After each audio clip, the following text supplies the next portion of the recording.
the new pearl of great price. Being a concordance of the sages on the great treasure, the stone of the philosophers, the arcanum, the secret of all secrets, and the gift of God. By Peter Bonus, of Ferrara. Both among ancients and moderns the question whether alchemy be a real art or a mere imposture has exercised many heads and pens, nor is it possible for us entirely to ignore the existence of such a dispute. A multiplicity of arguments has been advanced against the truth of our art, but men like Geber and Morienus, who were best fitted to come forward in its defense, have disdained to answer the caviling attacks of the vulgar. They have not, as a matter of fact, furnished us with anything beyond the bare assertion that the truth of alchemy is exalted beyond the reach of doubt. We will not follow their example, but, in order to get at the foundation of the matter, we will pass in review the arguments which have been, or may be, set forth on both sides of the question. In the case of a science which is familiarly known to a great body of learned men, the mere fact that they all believe in it supersedes the necessity of proof. But this rule does not apply to the art of alchemy, whose pretensions, therefore, need to be carefully and jealously sifted. The arguments which make against the justice of those claims must be fairly stated, and it will be for the professors of the art to turn back the edge of all adverse reasoning. Every ordinary art, as we learn in the second book of the Physics, is either dispositive of substance, or productive of form, or it teaches the use of something. Our art, however, does not belong to any one of these categories. It may be described indeed as both dispositive and productive, but it does not teach the use of anything. It truly instructs us how to know the one substance exclusively designed by nature for a certain purpose, and it also acquaints us with the natural method of treating and manipulating this substance, a knowledge which may be either practically or speculatively present in the mind of the master. There are other crafts which are not artificial, but natural, such as the arts of medicine, of horticulture, and glass-blowing. They are arts insofar as they require an operator, but they are natural insofar as they are based upon facts of nature. Such is the art of alchemy. Some arts systematize the creations of the human mind, as, for instance, those of grammar, logic, and rhetoric, but alchemy does not belong to this class.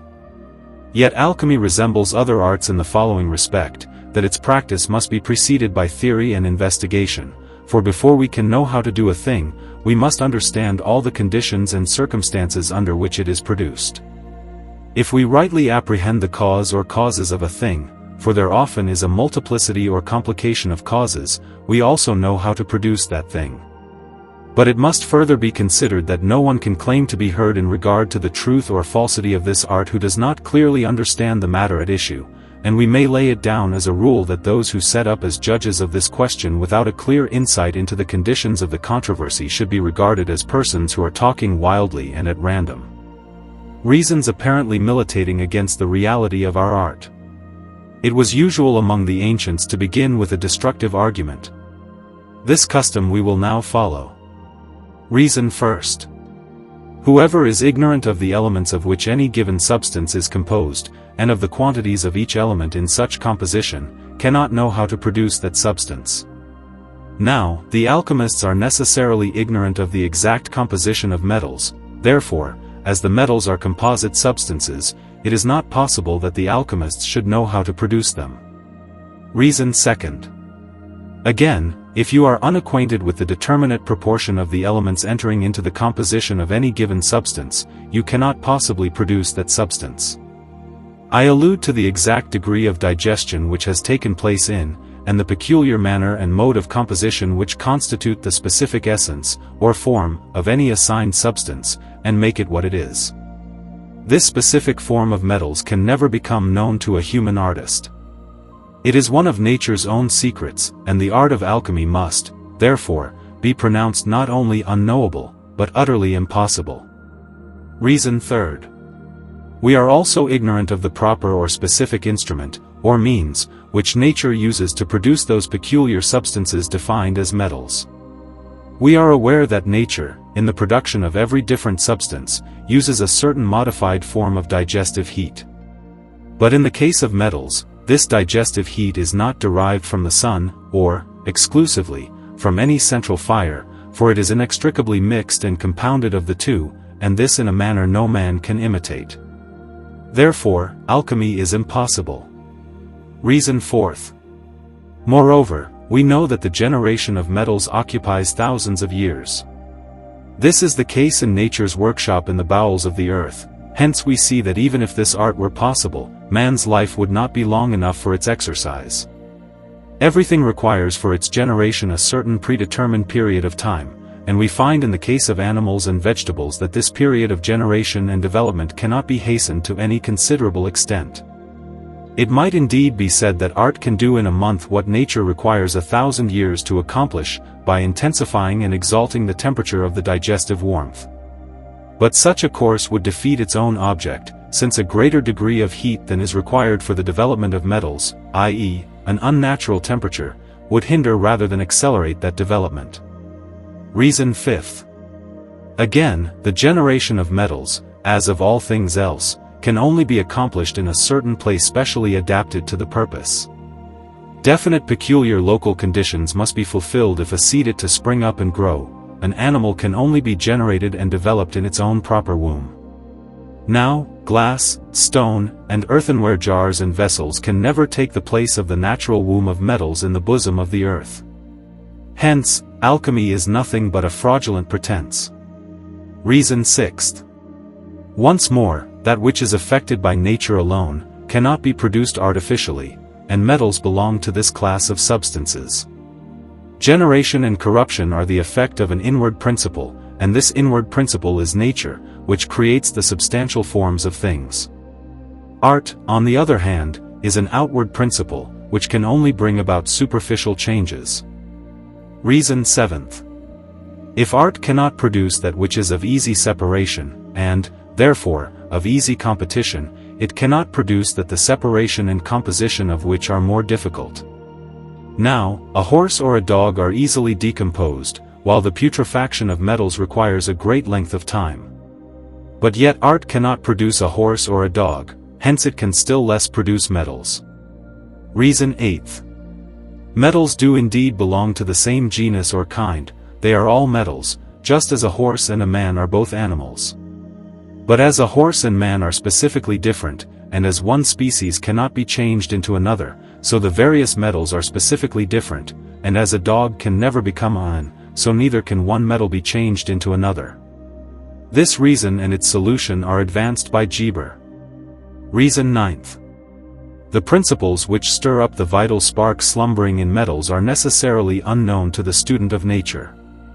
For these principles are supplied by the movements and influences of the stars and heavenly bodies, which are overruled by the supreme intelligence, and preside over the generation, corruption, and conservation of species, imparting to everything its own peculiar form and perfection. These influences which determine whether a certain metallic substance shall be gold, silver, etc., no human mind can possibly fix or direct to any given spot. Therefore, etc. Reason 10th. Artificial things bear the same relation to natural things which art bears to nature, but as art is not nature, neither are artificial things the same as natural things, and artificial gold, even if produced, would no be the same thing as natural gold. For the methods of nature are inward, they are always one and the same, and never vary, but the methods of art, on the other hand, vary with the idiosyncrasies of the artist. Reason 11th. It is easier to destroy than to make thing, but we can hardly destroy gold, how then can we make it? Reason 12th. The ancient philosophers were in the habit of teaching all the arts and sciences they knew to their disciples, and of declaring them in their books, but of this art they never mention a word, which proves that it was unknown to them. Moreover, Aristotle tells us that if a man knows a thing he can teach it, but the books of the so-called alchemistic sages are full of obscurities and a wantonly perplexing phraseology. This shews that their boasted knowledge was an impudent pretense. Reason 13th. Many ancient sages, as well as kings and princes, who had hundreds of profound scholars at their beck and call, have sought the knowledge of this art in vain. Now, this would not have been the case if it had any real existence. Reason 14th. Alchemists say that their one stone changes all metals into gold. This would mean that it hardens lead and tin, which are softer than gold, and that it softens silver, iron, and bronze, which are harder than gold. But it is impossible that one and the same thing should produce opposite effects. If, indeed, it could produce two such mutually exclusive effects, it would have to do the one per se and the other per accidens, and either that which is hardened or that which is softened would not be true gold. We should thus have to assume the existence of two stones, one which hardens and colors per se, and one which softens and colors per se, but this would be in flat contradiction to one of the few clear statements of the alchemists themselves. And even if there were two different stones, their difference would be reproduced in their effects, and there would thus result two different kinds of gold, which is impossible. Reason 15th. If gold and silver could be evolved out of any metallic substance, they could be prepared most easily out of that which is most akin to them, but as it is impossible to prepare them out of their first principles, viz., quicksilver and sulfur, they cannot be evolved out of metals specifically different from them. For it is clear that out of these two matters all metals are derived and generated, orpiment, sal ammoniac, and secondary spirits like marcasite, magnesia, and tuscia, being all reducible to these two primary forms. There are 7 spirits in alchemy, the 4 principal ones, quicksilver, sulfur, orpiment, and sal ammoniac, and the 3 secondary and composite spirits, marcasite, magnesia and tuscia, but sulfur and quicksilver include them all. The stone would have to be obtained either from the metals or from these spirits. But the sages represent the stone as bearing the same relation to the metals which is borne by form to substance, or soul to body, hence, it cannot be extracted from such gross things as metals. They do indeed say that by calcining, dissolving, distilling, and coagulating those bodies they purge out all that is gross, and render the metals spiritual and subtle. But they know well enough that any fire violent enough to perform this would kill or destroy the vital germ of the metal. Nor can so highly spiritual a substance as the philosopher's stone is represented be obtained from the metallic spirits, sulfur and quicksilver. For they must be either fixed or volatile. If they are volatile they are useless, they evaporate when exposed to the action of fire, and leave bodies still more impure and defiled than they were before, or they even cause other bodies to evaporate along with them. If, on the other hand, the spirits in a fixed state are to represent the stone, they will not be able to accomplish any of those things which the stone is supposed to encompass. For, in that case, they are hard and petrine, like earth or flint, and thus are unable to enter other bodies and pervade them with their own essence. If they are subjected to the violent action of fire, they become like glass, i.e., they undergo a process of vitrification, and, with their metallic humor, they lose their malleability and all their other metallic properties. Even lead and tin become glass when their metallic humor is burnt out of them, and it is rank absurdity to say that the vitreous humor is malleable, or ever can become so, for it is the metallic humor which renders metals malleable and fusible. Moreover, glass, or anything vitrified, in melting does not amalgamate with other metals, but floats on the surface like oil. Besides, quicksilver in its natural state adheres to all metals, but it does not adhere either to marcasite, which resembles it too closely for such a purpose, nor to glass. This shews, incontrovertibly, that glass is no metal, whether such glass be natural, or some other substance vitrified. Again, glass, or any vitrified substance, when it has been dipped in cold water, or otherwise refrigerated, can be broken, pounded, and converted into powder, but all metals will bend rather than break, because of their greater malleability and the metallic humor which is in them. You can also either engrave or stamp any image upon cold metals and it will retain that image, but glass, unless in a state of fusion, will do nothing of the kind. Thus, it appears that malleability is a property which belongs to metals, and to metals only, and in the various metals this property, with the property of fusibility, exists in different degrees, according to the grade of their digestion and sulfurous admixture. In glass, too, there are different proportions of fusibility, perspicuity, opacity, and coloring, which depend upon differences of the material used in its manufacture. Only metals in a cold state are capable of a certain degree of liquefaction. Glass, on account of its great viscosity, may be liquefied when it is melted in a fiercely heated furnace, but not after refrigeration, because then the aforesaid viscosity disappears. When metal is cold or red-hot its viscosity is greatest, and in such a state it can be expanded, but fusion separates its different parts, and then much of this viscosity is lost. With glass the very opposite is the case. Therefore, if by calcinations a metallic spirit becomes vitrified, it is not capable of any further change, and, being fixed, it cannot enter other bodies, or convert them. Therefore, also, if metallic spirits, which are the very vital principles of gold and silver, cannot evolve them out of metals, nothing else can. Reason 16th. Again, the alchemists appear to say that they do not create metals, but only develop those which are imperfect. They call gold and silver perfect metals, and the rest imperfect. We reply that this is an impossibility. The fact is that everything which has its own substantial form, and all its peculiar properties, is specifically perfect. A horse is perfect as a horse, though it has not the rational nature of a man, and tin and lead are as perfect in their way as gold and silver. Whatever is perfectly that which it was designed to be, the same also is bound so to remain. Thus, lead and tin are fully as permanent and enduring as gold and silver.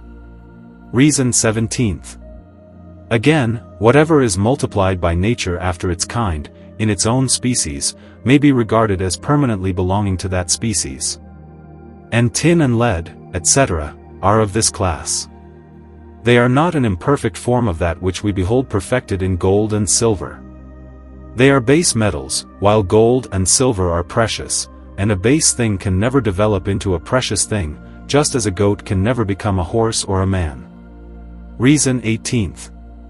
Where there is not the same ultimate disposition of elements, there cannot be the same substantial and specific form. Now alchemistic gold and silver cannot exhibit the same ultimate arrangement as natural gold and silver, consequently, they are not the same thing. Hence, if there be such a thing as alchemistic gold, it is specifically different from ordinary gold.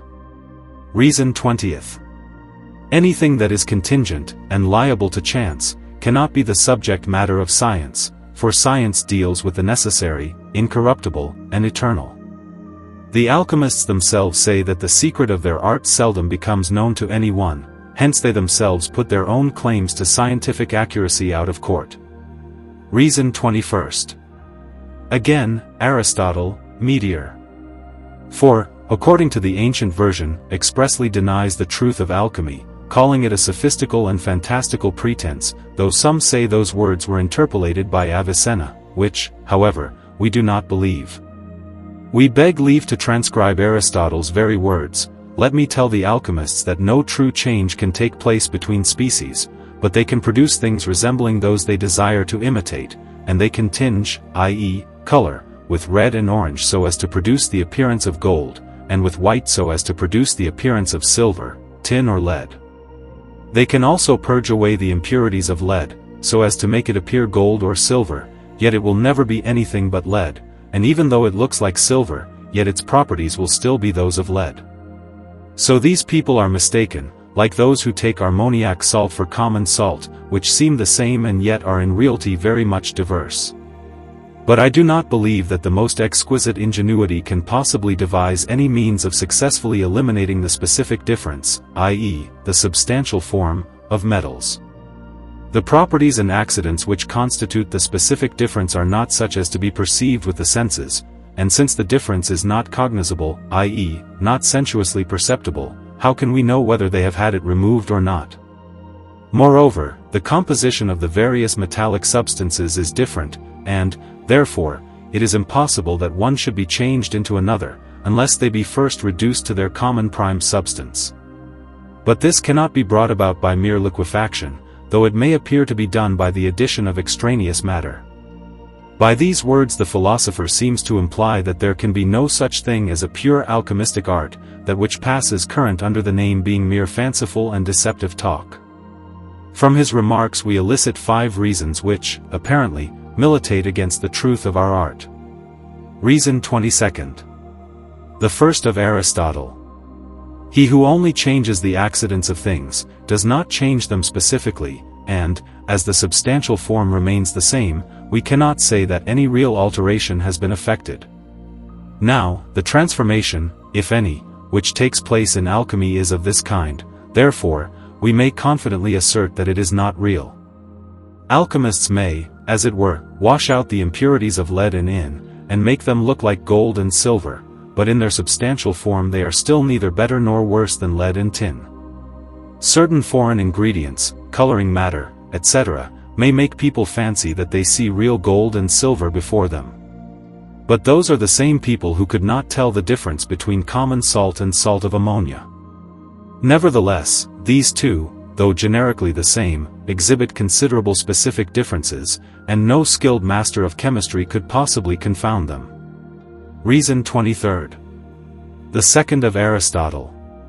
Any transformation that does not involve the destruction of the substantial and specific pre-existent form, is no real transformation at all, but a mere juggling pretense. Now this exactly described the performances of alchemy. Reason 24. The third of Aristotle. It is impossible for us to know whether a thing which in itself is incapable of being perceived by our senses has been removed or not. Now, the specific differences of metals belong to this category, therefore, alchemy falsely claims the power of accomplishing a thing which in reality transcends all human possibility and knowledge. The external characteristics with which we are acquainted in metals are not those which constitute their inward and essential nature, but their accidents, and properties, and passivities, which are alone subject to the cognizance of our senses.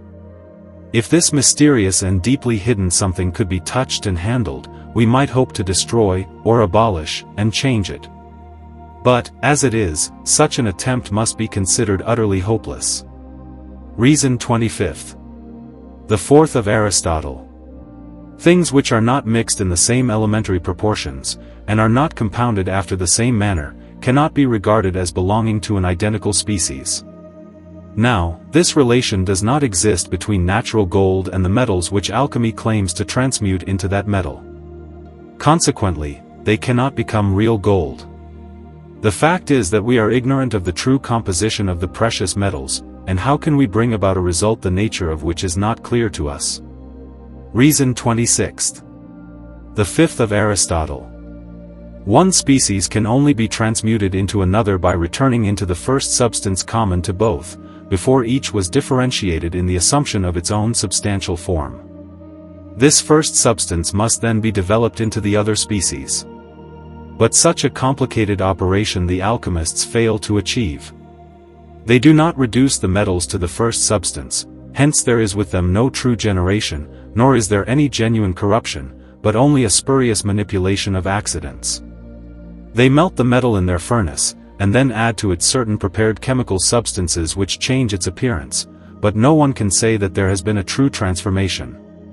So long as they do not reduce the metal to its first substance, and then introduce into it another substantial form, it will still be the same metal, whatever alterations they may seem to effect in its outward appearance. The original substance and first principle of gold and silver are quicksilver and sulfur.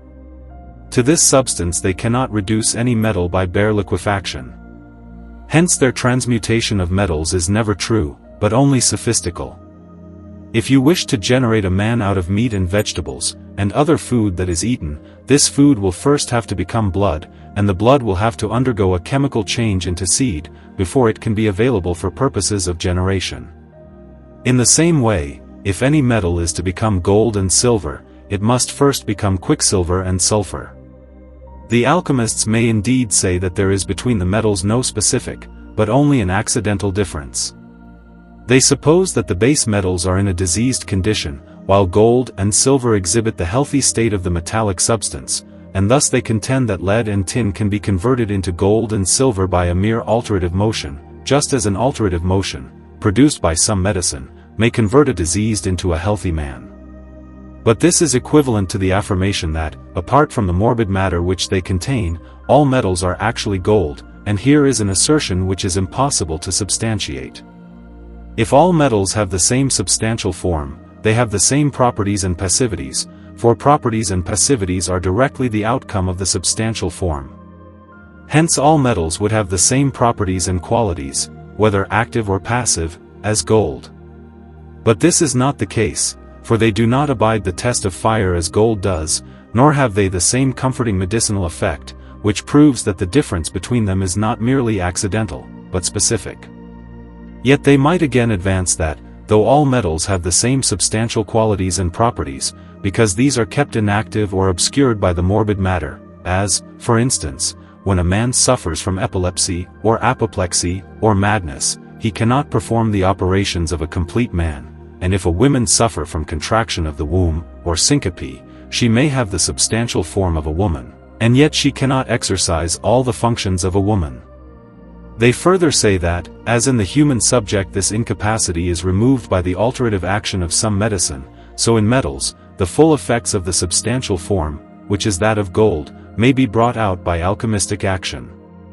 But the substantial form is not complete until the development is fully accomplished, and if the base metals are not fully developed, they can have no real substantial form, let alone that of gold and silver. And if a thing have not the substantial form with anything else, it cannot have, even in a latent condition, the properties and qualities characteristic of that thing. Nothing can have the peculiar qualities of a man that has not the form, i.e., the essential characteristics, of a man.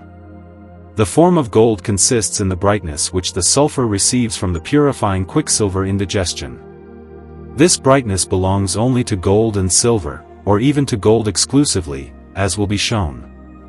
It is a sign that the development of these precious metals is complete, and the fact that the other metals do not possess it also shews that they cannot have the substantial form or essential characteristics of gold. Hence the comparison of these base metals to diseased bodies is false and misleading. We have thus demonstrated that the claims of alchemy are frivolous, vain, and impossible. We might adduce other reasons, but we believe those already given to be sufficient. Now we will proceed to prove the truth of the art of alchemy. We may prove the truth of our art. 1. By the testimony of the sages. 2. By the most forcible arguments. 3. By analogy, and manifest examples. Aristotle, in the Dialectics, says that every master has a right to speak authoritatively with reference to his own art.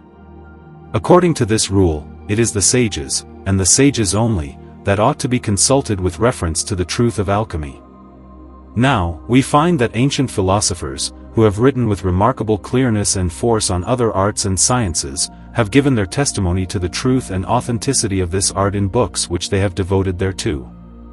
They have described it as an art which regulates natural action, working upon a proper matter, towards the attainment of a design of nature's own conceiving, to which also nature cannot attain without the aid of the intelligent artist, the same being further performed, as it is said, after one only method. Hence Hermes, it is true without falsehood, certain, and most true, that which is above is even as that which is below, and that which is below is like unto that which is above, for the accomplishment of the wonders of one thing. And Morienus, if, therefore, thou shalt rightly consider those things which I shall say unto thee, as also the testimonies of the ancients, well and fully shalt thou know that we agree in all things, and so all of us reveal the same truths.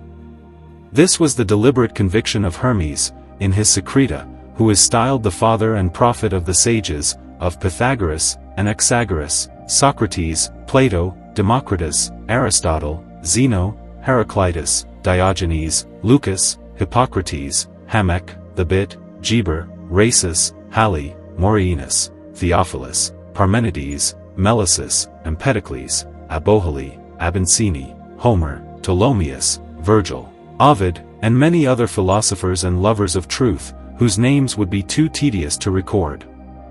Of most of these we have seen and studied the works, and can testify that they were, without a single exception, adepts, and brothers of this most glorious order, and that they knew what they were speaking about. Hermes, in his second book, says, My son, reflect on all that you hear, for I do not suppose that you are deprived of reason, etc. Rhasis, in his book on the perfect Magistery, exhorting us unto a like earnestness, bids us read incessantly the writings of philosophy that we may be her sons, and get understanding in this arcane Magistery.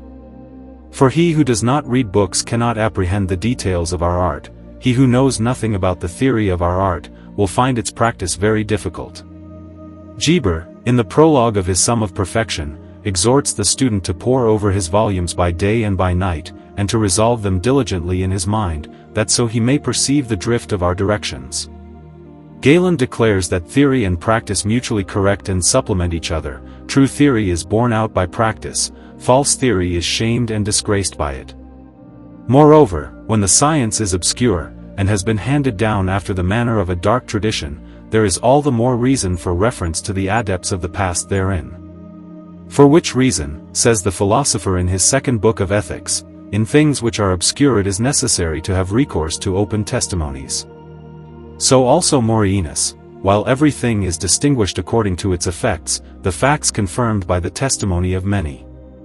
Rhasis, c. 70, bids us pin our faith to the ancient sages.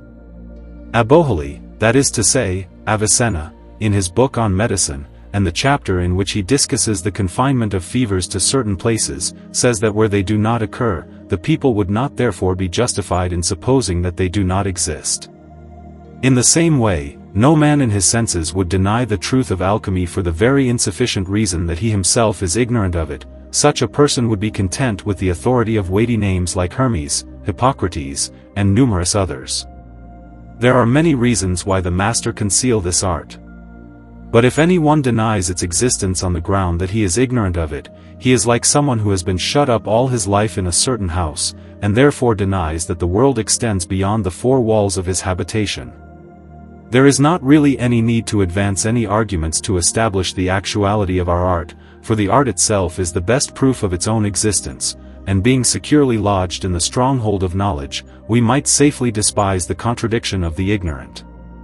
Nevertheless, we will adduce a few arguments to prove the strength of our position. At the same time, we ask the reader to remember that our best and strongest arguments are based on facts which we are not at liberty to use. Arguments, particularly two strong ones, in favor of our most glorious art. It is most difficult to establish the claims of this art argumentatively. Aristotle tells us that, in some cases, certain arguments are so nicely balanced as to leave the mid in a state of uncertainty as to what is the exact truth. In other cases, he says, the subject matter hardly admits of a logical demonstration. To this latter class belongs the case of alchemy. In all operative sciences, as Aristotle sets forth, the truth of a proposition ought to be sown, not by logical argument, but by ocular demonstration. The appeal should be not to the intellect, but to the senses. For particulars belong to the domain of sense, while universals belong to the domain of reason.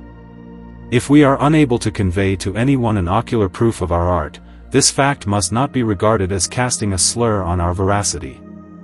The difficulty of our task is enhanced by the circumstance that we have to speak of our art to the ignorant and scornful, and are thus in the position of a painter who should attempt to explain nice shades and differences of color to the colorblind, or of a musician who should discourse sweet harmony to the deaf. Every one, says Aristotle, is able to form a correct opinion only of those things which are familiarly and accurately known to him, but he who denies that snow is white cannot have any eyes in his head. How can anyone discover the truth in regard to any science, if he lacks the sense to distinguish the special province of matter, or the material relations, with which that science deals? Such people need to exercise faith even to become aware of the existence of our art. Pythagoras, in the Tuba Philosophorum, says that those who are acquainted with the elements will not be numbered among deniers. A doctor who desires to prove that a certain medicine will produce a certain effect in a diseased condition of the human body, must substantiate his position by practical experiment. For instance, someone suffers from a superabundance of red color in the veins of the stomach and liver, and I say that the cure is an evacuation after digestion. If I wished to discover what medicine would produce this effect, I would say, everything that, after digestion, produces an evacuation of bile, will heal the patient. Now, I know that rhubarb or scamonia will produce this effect, therefore, rhubarb or scamonia will be the right remedy to choose. Nevertheless, the truth of my assertion could be satisfactorily proven only by means of a practical experiment. In all these matters, as Hamek says, nothing short of seeing a thing will help you to know it. If you wish to know that pepper is hot and that vinegar is cooling, that colocynth and absinthe are bitter, that honey is sweet, and that aconite is poison, that the magnet attracts steel, that arsenic whitens brass, and that tusha turns it of an orange color, you will, in every one of these cases, have to verify the assertion by experience. It is the same in geometry, astronomy, music, perspective, and other sciences with a practical scope and aim. A like rule applies with double force to alchemy, which undertakes to transmute the base metals into gold and silver. Whatsoever has the power to transmute imperfect and complete metals has the power to make gold and silver. Now, this quality is possessed by the stone which the philosophers make known to us. It is plain that there are but two perfect metals, namely, gold and silver, just as there are but two perfect luminaries, namely, sun and moon. The other metals are imperfect and incomplete, and whosoever reduces them to perfection, the same also converts them into gold and silver. The truth and justice of this claim, like all other propositions of a practical nature, has to be demonstrated by a practical experiment, and in no other way can it be satisfactorily shown. But such a practical demonstration would, on the other hand, once for all put an end to the controversy, and convincingly demonstrate to every well-regulated mind the truth of the art by which it is accomplished. Find our art, says Galen, and you will have proved its reality, which is performed not by the first principles of the art, but by its operations. It is to be borne in mind that this art is the minister and follower of nature. Hence the principles of alchemy are twofold, natural and artificial. The natural principles are the causes of the four elements, of the metals, and all that belongs to them. The artificial principles are, according to Geber, 8 in number: sublimation, separation, distillation, calcination, dissolution, coagulation, fixion, and ceration, besides all the tests, signs, and colors by which we know whether these operations have been properly performed or not. The tests of gold are insuration, cementation, ignition, fusion, exposure to corroding vapors, mixture with some solvent, etc. But there is also another high and divine principle which is the key and connecting link between all the others, without which it is impossible to accomplish our work, which also before all others ought to possess the mind of the student. That which is fixed destroys the specific form of that which is volatile, so as to do away with its volatile properties. If the volatile substance evaporates together with the fixed, the whole experiment is spoiled, but if the fixed retains the volatile and protects it from evaporation, our work is perfected. We know that substances whose root is earth and water can be dissolved and become liquid, but the adept has it in his power to preserve them. What is said about this principle in the books of the sages is without doubt figuratively spoken by means of type and allegory, and therefore it is mere presumption on the part of an outsider to attempt to formulate an argument against our art out of anything that the sages have said. The second argument is as follows. Anything in which the specific properties, qualities, and operations of a certain substance are observed, is of the same nature with that substance. Now, we find in the gold and silver of alchemy all the distinctive peculiarities of natural gold, consequently, it is natural gold. We do not know the substantial form of anything, we do know its qualities, properties, operations, and accidents, consequently, it is in regard to these particulars that we must look for agreement, because all our knowledge necessarily has a sensuous or perceptive basis. The substantial form, on the other hand, is nothing but a convenient intellectual abstraction. In determining the nature of anything, we must found our judgment on its practical manifestations. We say that whatever performs all the functions of an eye, is an eye, whatever does not is not really an eye, but only the shadow or image of an eye. A wooden saw is not a saw, but only a representation of a saw, etc., etc. I maintain, then, that we know a thing by its accidents, and as the substance of all metals is homogeneous, we may safely apply this rule to metallic substances. Every metal, then, which exhibits all the qualities of gold, orange color, fusibility, malleability, indestructibility, homogeneous nature, and great density, must be regarded as gold, and it would be mere sophistry to try and make out that it is anything else. If the gold of alchemy were not the same as natural gold, our detractors would be bound to shew that the very same specific properties can coexist with substantial forms of an opposite and contradictory nature, a task which they will find it very difficult to accomplish. This reasoning is borne out by several most important passages in the works of Plato and Aristotle, libel. De secret. Secreto, cap. De lapidibus preciosis. There are also other arguments which prove the truth of our art, which will be set forth in our chapters on the principles, and on the generation of metals, and their transmutation. The truth of our art proved by analogy. Something closely analogous to the generation of alchemy is observed in the animal, vegetable, mineral, and elementary world. Nature generates frogs in the clouds, or by means of putrefaction in dust moistened with rain, by the ultimate disposition of kindred substances. Avicenna tells us that a calf was generated in the clouds, amid thunder, and reached the earth in a stupefied condition. The decomposition of a basilisk generates scorpions. In the dead body of a calf are generated bees, wasps in the carcass of an ass, beetles in the flesh of a horse, and locusts in that of a mule. These generations depend on the fortuitous combination of the same elements by which the animal or insect is ordinarily produced. Aristotle, De Animal. 6, however, says that these creatures do not belong to the same order as those generated in the ordinary way, and have not the same substantial form. We, on the other hand, maintain, and we are sure of having all common-sense people in agreement with us, that ants are ants, flies, flies, and spiders, spiders, in whatever way they originate. For in the vegetable world nature produces out of decomposed matter, cabbages, parsley, and pumpkins, which afterwards exhibit the same flowers, fruit, and seed as those evolved in the ordinary way, and are also propagated in the same manner. We maintain that there are some things which are propagated by generation only, such as men, vipers, whales, and palm trees, other things by putrefaction only, as lice, fleas, grass, earthworms, and similar imperfect existences. Some things are propagated in both ways, like mice, beetles, wasps, etc. Everything depends, as we have said, on a certain disposition of elements and rearrangement of atoms.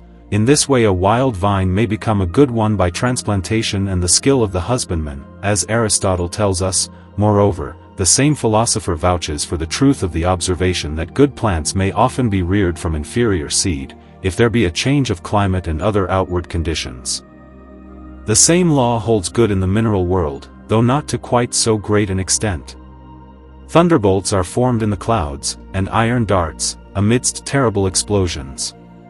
These mineral substances are produced, according to Aristotle, meteor, for end, by the rapid extinction and desiccation of atmospherical fire. It is said that near Vergennes there fell from the sky a piece of iron weighing 150 tons, which was so hard that it long resisted all attempts to work it up into swords and other iron implements. The Arabs relate that the almanic blades, which are very hard and well-tempered, are fashioned of this kind of iron. Such great masses of metal are either formed suddenly by the fierce action of burning heat on a large lump of viscous clay, or, little by little, through the agency of some more gradual cause. There are certain places in which water, as it wells forth, is changed into stones of diverse colors, and we know there exists in the earth the mineral power of congealing water. We are also told that vegetables and animals may be converted into stone by a certain petrifying mineral action. Moreover, there is a spot in Arabia which imbues everything with its own color. There the bread of Coracinus was changed into a stone, and yet retained its own color. The same kind of spontaneous generation is also sometimes observed in the case of elements. By striking two hard stones together we produce fire, by boiling water, air is created, by the condensation of air, we obtain water, by the distillation of water, we become possessed of a residue of earth. All these examples we quote, not because they necessarily admit of verification, but in order to make our meaning plain to the uninitiated, and to shew, by analogous reasoning, the possibility of our art. To the uninitiated such confirmatory evidence, drawn from analogous facts, must seem both childish and unnecessary. Nor is there any process in nature which is more than distantly and partially analogous to the operation of our most blessed stone. The closest analogy is furnished by smoke, which may become fixed or condensed as soot, for here a spirit, as it were, evaporates from the fire, and assumes a corporeal form. The same may be said of the formation of tartar in good wine. For all vapor is spiritual in its nature, that is to say, its property is volatile. Out of dry vapors are generated dry things, and from humid vapors come moist substances. The digestion and proportionate commixture of both these kinds produce the diversity of all generated species, according to the exigency of their nature. And as these vapors, whether dry or moist, are actively fugitive and ascending, so are they potentially permanent and resting.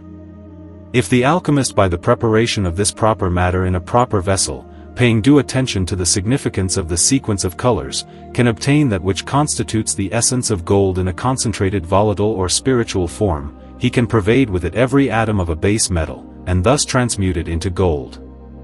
This action of foreign bodies any one can observe on the surface of metals.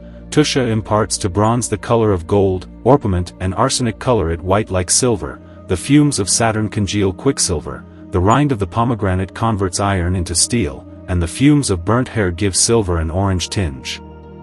Let us suppose the metals to be penetrated by some more powerful and all-pervading agent in their very inmost parts, and throughout all their molecules, and we have something very closely resembling the alleged action of the philosopher's stone.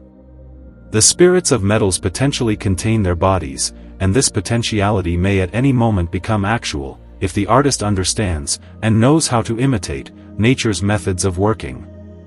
A general determination upon the difficulty of the question, with the elucidation thereof. Concerning this admirable, excellent, divine, and most secret art, it is a matter of no ordinary difficulty to satisfactorily resolve the question of the actuality thereof, but, as appears from Aristotle, it is absurd to prove the existence of nature, or to argue the possibility of what is no. Our subject is the transmutation of metals into true gold and silver by the skill of art. It deals not alone with the formation of metals in the earth but of their manufacture out of the earth. Alchemy is the art by which the principles, causes, activities, properties, and affections of metals are thoroughly apprehended, and by means of this knowledge those metals which are imperfect, incomplete, mixed, and corrupt, and therefore base, are transmuted into gold and silver. We have here, as in medicine, practice founded upon sound and well-tested speculative knowledge, and here also, as in medicine, we can be practically successful, only if our knowledge be strictly in accordance with the facts of nature. Alchemy is an operative science, and produces effects by supplying natural conditions, e.g., by the action of fire. Medicine is either preventative or curative. It either teaches us the conditions of health, and instructs us how to avoid disease, or, when we are ill, it provides the exact remedy which our disease requires. Alchemy has no need of conservative or preventative action, but it instructs us how to restore and cure, as it were, the diseases of metals, and to bring them back to a state of perfect health, in which state all metals are either silver or gold. The difficulties of our art are great, especially on account of the disagreement which apparently prevails amongst its most authoritative exponents. The second difficulty of our art is that of carrying out practically the clearest and most straightforward printed directions. This difficulty might be got over by watching the operations of some great master, but in the nature of the case, only few can enjoy so high a privilege. The third difficulty consists in the fantastic tricks and absurdly barren devices of fraudulent professors of this art, in consequence of which many find it impossible to believe in the reality of our operations. And the claims of the art itself appear so miraculous, and so far exalted above the ordinary course of nature, that the vulgar herd are of necessity led to regard the alchemist as a kind of sorcerer or magician, and to place his pretensions in the same class with those of the man who professes to work signs and wonders. These are but a few of the difficulties in which the study of our art is involved, and if there be so many obstacles in the way of its investigation, how much more difficult must be the discovery of its methods. Nevertheless, I stoutly maintain that the art of alchemy is clear and true, and founded upon nature, that its products are as truly silver and gold as the precious metals which are produced in the bowels of the earth, and that I am fully prepared to substantiate all these assertions in the following chapters, and to place them beyond the reach of reasonable doubt. We will triumphantly rebut the attacks of Aristotle, and refute all other objections, putting them to flight with the all-prevailing weapons of truth and reason. Aristotle in Nichom. Ethic. 7, says that if all difficulties are solved, and the contrary of every objection prove to be true, you can feel that you have established your position, but your refutation will be all the more convincing if you point out the cause of your opponent's error. If, however, any man denies first principles, there is no possibility of reasoning with him. On the other hand, you can reason with a man who acknowledges first principles, and only arrives at erroneous results by a fallacious process of ratiocination. It is to this class of our opponents that we address the following statement of our position, explanatory of our method of procedure in determining this question. But in order that the truth of this art may be fully known, we will begin by citing the authority, and quoting the words of the ancient sages, subsequently resolving any doubt or difficulty which they may suggest. In every case we will take care to state our reasons. Anyone that would write about alchemy must know its terms, with its differences and its scope, and it is their ignorance of these particulars which has led many critics hastily to condemn our claims. Those who are ignorant of any science are like the spectators who can distinguish neither the persons nor their gestures on the stage. A blind man might as well discourse about colors, and criticize the merits of a picture. A deaf man might as well set up as a judge of some musical composition, as an uninformed person presume to deliver judgment on the claims of the art of alchemy. The scope and aim of that art we have already defined. It is an operative science, of which the object is to transmute base metals into gold and silver. It is concerned with the principles, causes, properties and affections of metals. Principles are the efficient and final cause, which are both outward. Causes are described as the substance and form, which are the internal causes beginning to the very thing itself. Properties are the peculiar active operations of the metals, e.g., the strengthening virtue of gold. Affections are the qualities of metals in a passive state, e.g., of fire, and soon. The essential differences between the metals we do not know, hence we allege in their place the properties and accidents peculiar to each. It should further be remembered that no natural agent ceases from its action in a given substance until its end has been attained. In all metals quicksilver is understood for the substance, and sulfur for the active principle which supplies form to the matter. No metal is, therefore, complete and perfect, from which the sulfur has not become separated, and since this is the case only in gold, gold alone represents the first and true intention of nature with regard to metals. All other metals still contain an admixture of sulfur, and are imperfect. The incomplete metals are called mixed metals, because here the agent is still mixed with the substance, and this sulfur is one of the great occasions of the corruptibility of metals. It blackens them, and causes them to evaporate and be burned in the fire, but gold ever enjoys immunity from this defect, whether in or out of the fire. The transmutation of metals into gold, then, must consist in the elimination of this sulfur, which result is brought about only by the philosopher's stone, and by that instantly, for it acts both within and without, the exterior alteration being followed by the interior transmutation for the generation of the form of gold. Alchemy, i.e., the elixir of alchemy, is a corporeal substance, made of one thing, by the operation of one thing, says Lilium. In medicine we apply the same remedy which it prescribes, and a like analogy we must be permitted to follow in our most glorious art of alchemy. After shewing the two chief difficulties of alchemy, we proceed to exhibit all the different modes of these difficulties. To one who is acquainted with the scope and meaning of this art, it is not strange that only few attain to our knowledge. To him the wonder is rather that any man has ever succeeded in discovering its methods. The first cause of difficulty. The achievements of our art seem miraculous rather than in accordance with the ordinary working of nature.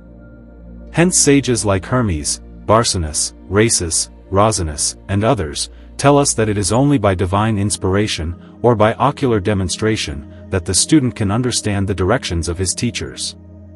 Morienus warns us that whoever would study this art must know the other sciences, and especially logic and dialectic, as the sages always express themselves in veiled and metaphorical phraseology. Theophilus says that the only way of apprehending the meaning of the sages is by constant reference to experiment as well as reading, Taba. He who bends his back over our books, says Berensis, and does not sit at the feet of nature, will die on the wrong side of the frontier.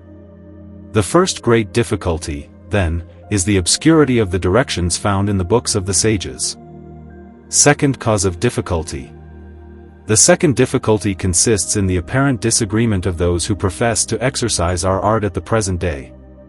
Amongst those persons are observed a great diversity of method, and a considerable variety even in the choice of their substance. The mistakes of some of the professors of alchemy make men doubt the genuineness of its claims. Third cause of difficulty. Again, there are very few that actually possess the stone. The pretensions of those who boast that it is in their possession discredit the art in the eyes of the multitude. Fourth cause of difficulty. The expressions used by the different masters often appear to be in open contradiction one to another. Moreover, they are so obscurely worded that of 10 readers each one would understand them in a different sense. Only the most ingenious and clear-sighted men have a chance of finding their way through this pathless thicket of contradictions and obscure metaphors. Fifth cause of difficulty. Another difficulty is the way in which the substance of our stone is spoken of by the sages. They call it the vilest and commonest of all things, which is found among the refuse in the street and on the dunghill, yet they add that it cannot be obtained without considerable expense. They seem to say in the same breath that it is the vilest and that it is the most precious of all substances. One man affirms that it is so costly that much gold will not buy it, and, on the other hand, Daucus tells us that we are to beware foolishly spending gold in the pursuit of this magistery. Moreover, from what has been said, we can see that all the names of this stone are fictitious and misleading. This indeed is the constant practice of the sages, as Rosinus adds, though he makes an exception of Hermes, who says, "Know that no true tincture is obtained except from the red stone." But most of the directions which we find in the books of the sages cause us to mix the true substance with many foreign ingredients, and thus to mar our work. How, then, shall we, by considering their works only superficially, and according to their literal interpretation, fathom the profound knowledge required for the practical operations of this magistery? If the base metals are to attain the fixed nature of gold, says Rhasis, we shall need much labor, much meditation, much patient study, and constant reference to the works of the sages to the facts of nature, which alone can explain them. Sixth cause of difficulty.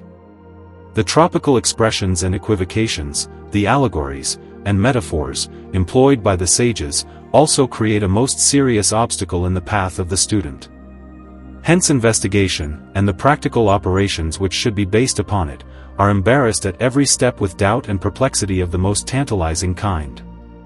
We must not wonder, therefore, that the students and professors of alchemy are peculiarly liable to error, since it is often all but impossible to do more than guess at the meaning of the sages. At times it would almost look as if this art could be acquired only by the living voice of the master, or by direct divine inspiration. Seventh cause of difficulty. Every other science and art is closely reasoned, the different propositions follow each other in their logical order, and each assertion is explained and demonstrated by what has gone before. But in the books of our sages the only method which prevails is that of chaos. There is everywhere studied obscurity of expression, and all the writers seem to begin, not with first principles, but with that which is quite strange and unknown to the student. The consequence is that one seems to flounder along through these works, with only here and there a glimmering of light, which vanishes as soon as one approaches it more closely. Such is the opinion of Rosinus, Anaxagoras, and other sages. Eighth cause of difficulty. The way in which the sages speak of the vessel in which the decoction is to take place, is very perplexing. They give directions for preparing and using many different kinds of vessels, and yet in the same breath they tell us, after the manner of Lilium, that only one vessel is needed for the entire process of decoction. It is true that the words of the sages about the one invariable vessel become plain as soon as we understand the art, but to the beginner they must appear very perplexing. Ninth cause of difficulty. The proper duration of our magistery, and the day and hour of his nativity and generation, are also shrouded in obscurity. Its conception, indeed, takes place in a single moment. Here we are to notice the conjunction of the purified elements and the germ of the whole matter, but if we do not know this, we know nothing of the entire magistery. There are certain signs which occur with great regularity, at their own proper times and seasons, in the development of this stone, but if we do not understand what they are, we are as hopelessly in the dark as before. The same remark applies to the exact proportions in which the different elements enter into its composition. The time required for the whole operation is stated by Rhasis to be 1 year, Rosinus fixes it at 9 months, others at 7, others at 40, and yet others at 80 days. Still we know that as the hatching of a chicken is always accomplished in the same period, so a certain number of days or months, and no more, must be required for this work. The difficulty connected with the time also involves the secret of the fire, which is the greatest mystery of the art. The day when the stone will be finished may be predicted from certain signs, if they are only known to us, just as the day when an infant will be born may be predicted from the time when it first begins to move in its mother's womb. These critical periods, however, are nowhere clearly and straightforwardly declared to us, and there is all the more need of care, vigilance, and attention on our part. 10th cause of difficulty. The sages appear to vary quite as much in their descriptions of the substance from which this stone is elaborated. In order to mislead the ignorant and the foolish, some name arsenic, some sulfur, some quicksilver, some blood, some eggs, some hair, some dung, etc., etc. In reality, there is only one substance of our stone, nothing else upon earth contains it. It is that which is most like gold, and from which gold itself is generated, viz., pure quicksilver, that is, not mixed with anything else, as we shall shew further on. The substance of alchemy, though called by a perplexing variety of names, is the substance of nature, and the first substance of metals, from which nature herself evolves them. Were it otherwise, it would be impossible for art to imitate nature. Aristotle says that the more unity and simplicity of subject matter and method there are in an art, the more easily it is known, and when we once possess the necessary preliminary knowledge, his words apply with remarkable force to our art. That art would be mere child's play, if the sages had expounded it as simply and plainly as they might have done. But let us tell ignorant professors of alchemy that the more complicated and sophisticated their methods, the more hopelessly at variance with the simple and all-prevailing truth of nature. Our art is shown to be one, not only in its substance, but in all other aspects. The unity of the philosopher's stone is maintained in its substance, and in its method of operation, which admits of no foreign elements. The substance of our art is one, and admits of no variation or substitute, and so also the mode of our art is one.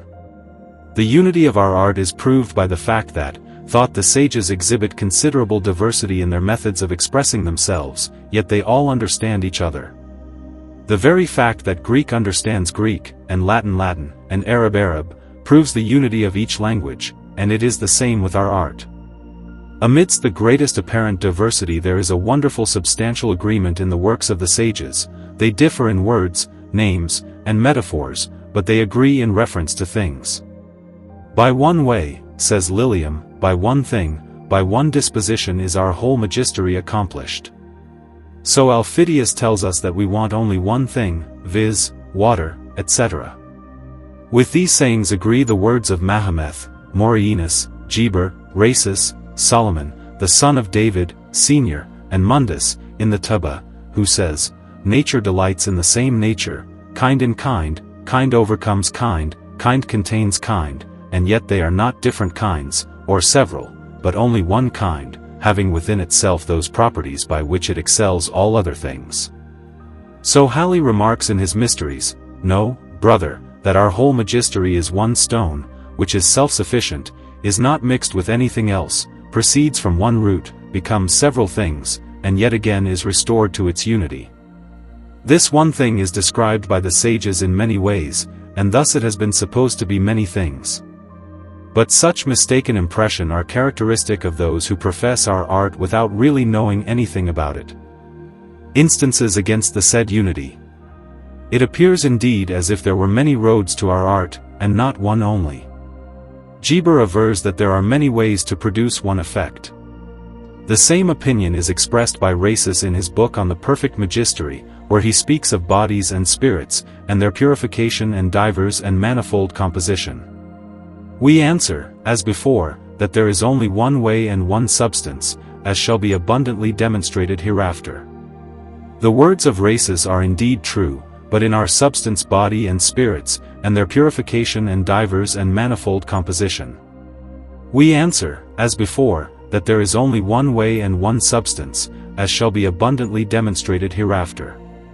The words of Rhasis are indeed true, but in our substance body and spirit are the same thing in different stages of development.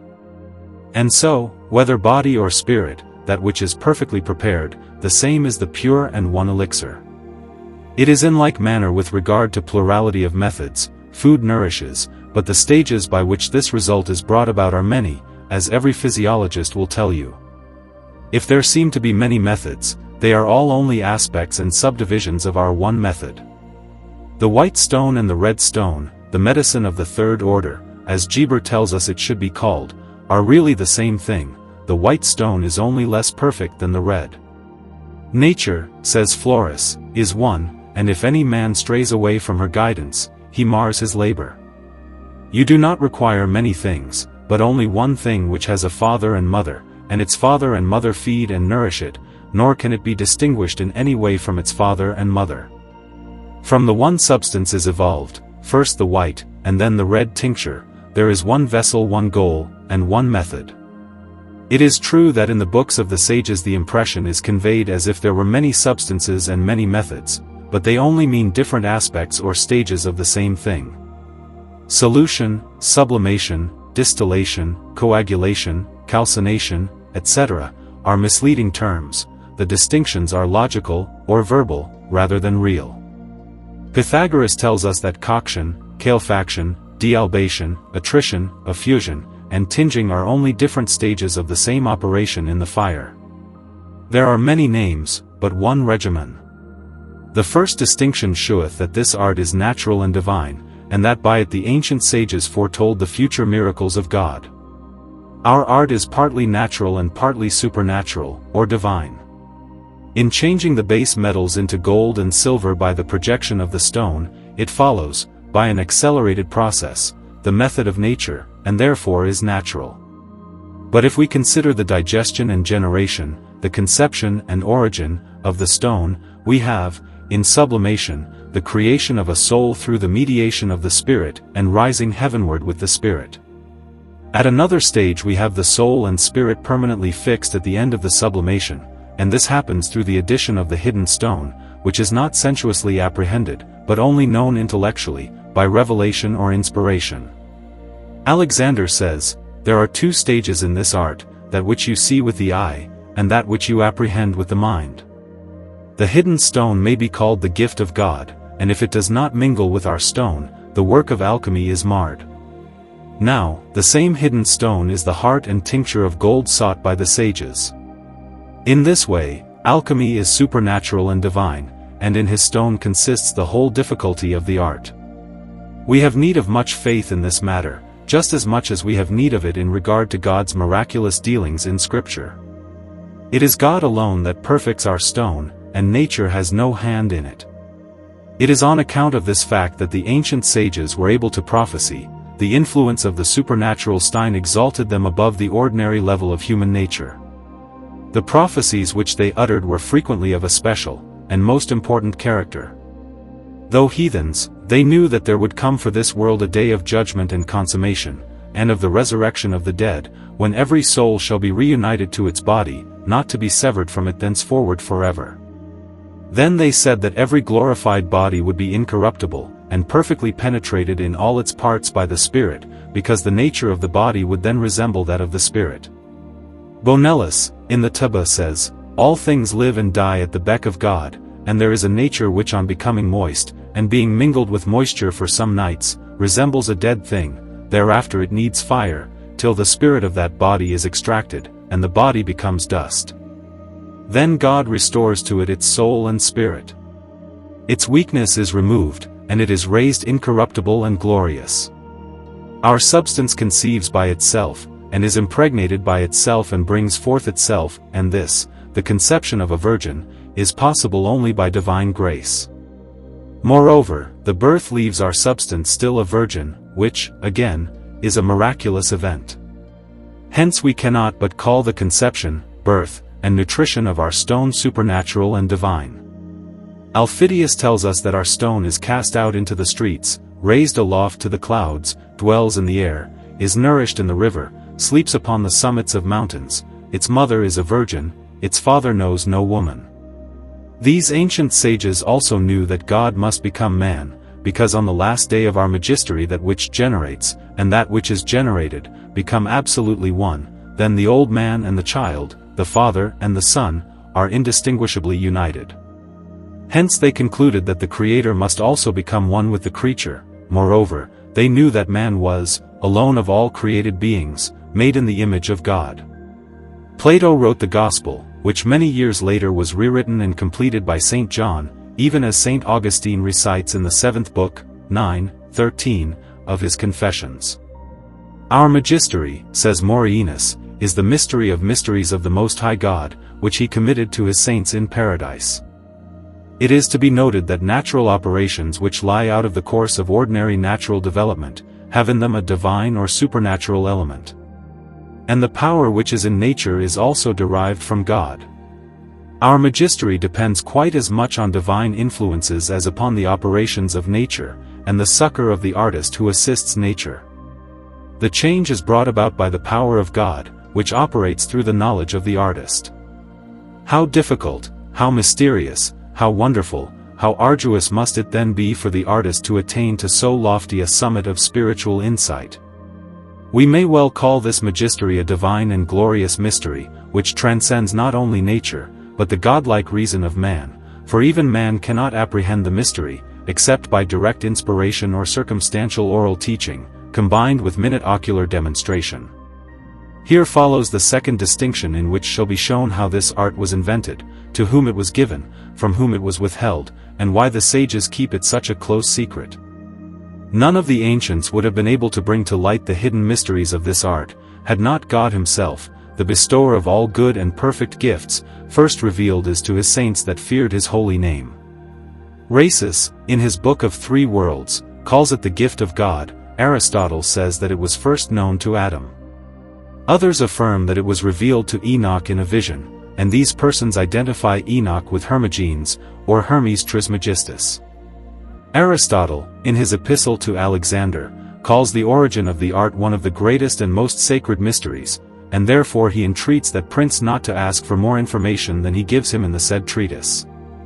Some persons indeed maintain that this treatise is a rank forgery, and that it was certainly not composed by Aristotle, and this opinion they base on internal evidence, more especially on the difference in style which may be observed in the book when compared with the other writings of the illustrious Stagirite.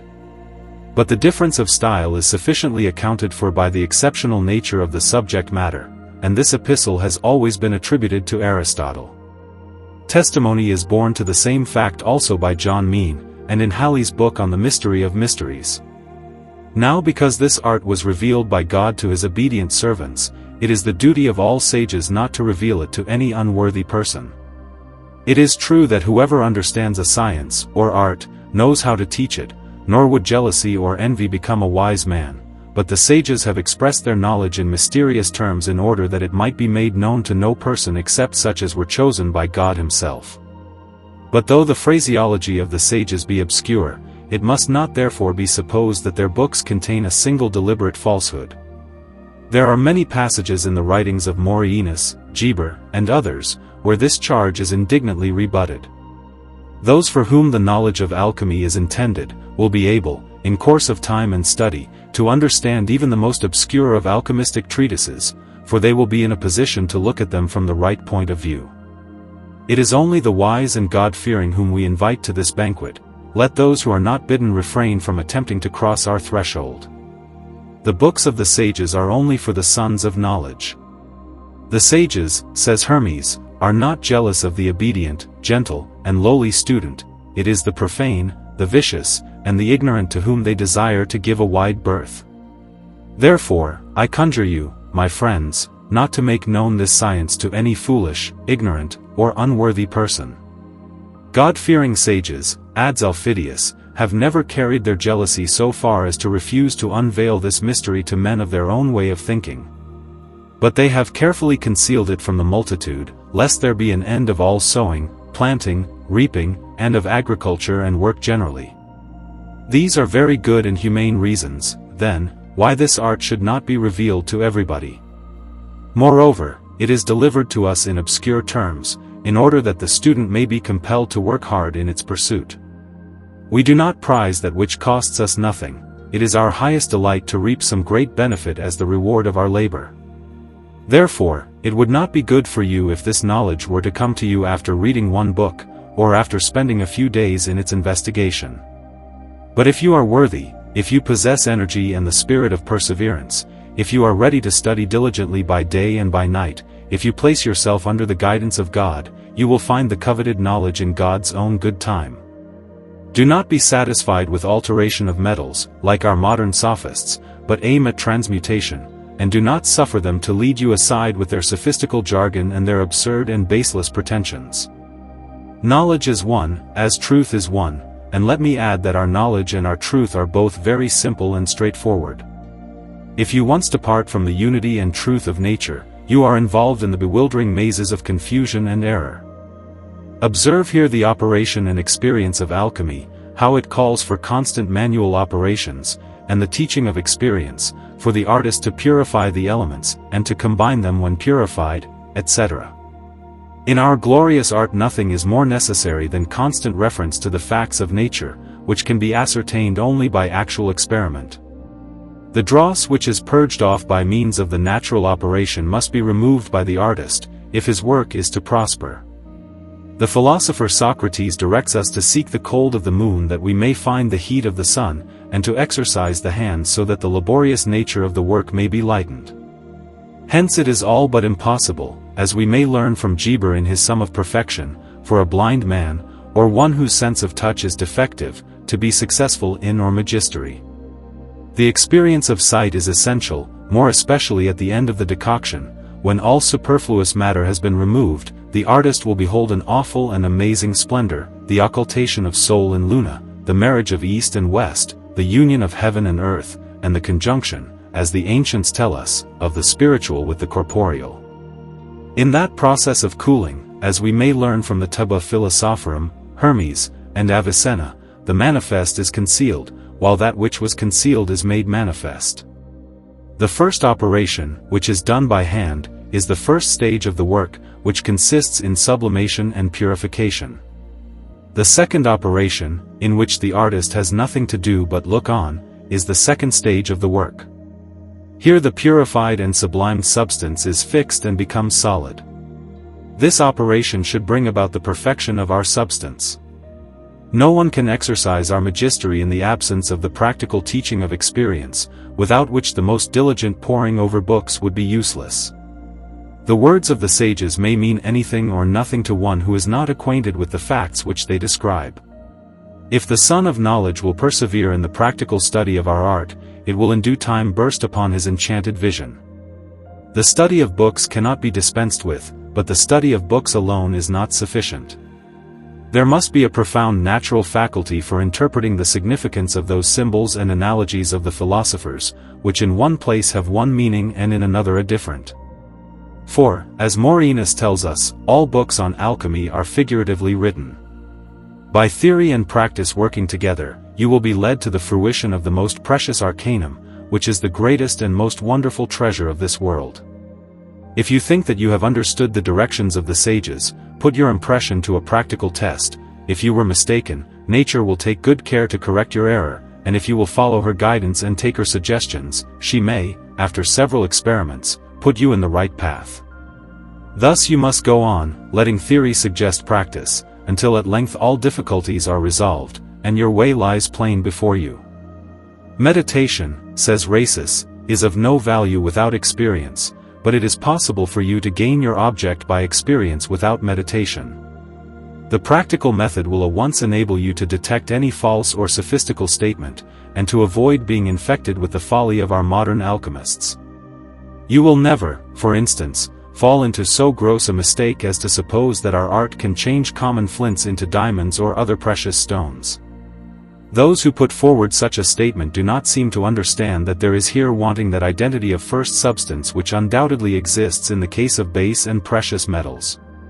The products of such an art, falsely so called, are not diamonds or precious stones, but pieces of glass, the coloring matter of which is supplied from without, and not, as it ought to be, from within. Moreover, even if we really knew the precise nature of the first substance of precious stones, we could hardly produce them, because they are not fusible like metals. Against all such errors the practical alchemist will be on his guard. It is impossible for us to imitate nature in the production of substances of which we have only the proximate mat, and are in ignorance of the mode of their acting, as, for example, in marcasite, tuschia, and antimony, of which the matter is quicksilver and sulfur. Much less then can we imitate her in the manufacture of precious stones when we are ignorant in both points. Third distinction, shewing that this art is more certain than other sciences, and that it is noble, brief, and very easy. The remarkable agreement of all sages demonstrated that this art is more certain than any other. There is amongst them a wonderful speculative and practical harmony, and their contradictions are only verbal and superficial. The whole magistery of our art can be learned in a single hour of one who knows, which is the case with no other science or art.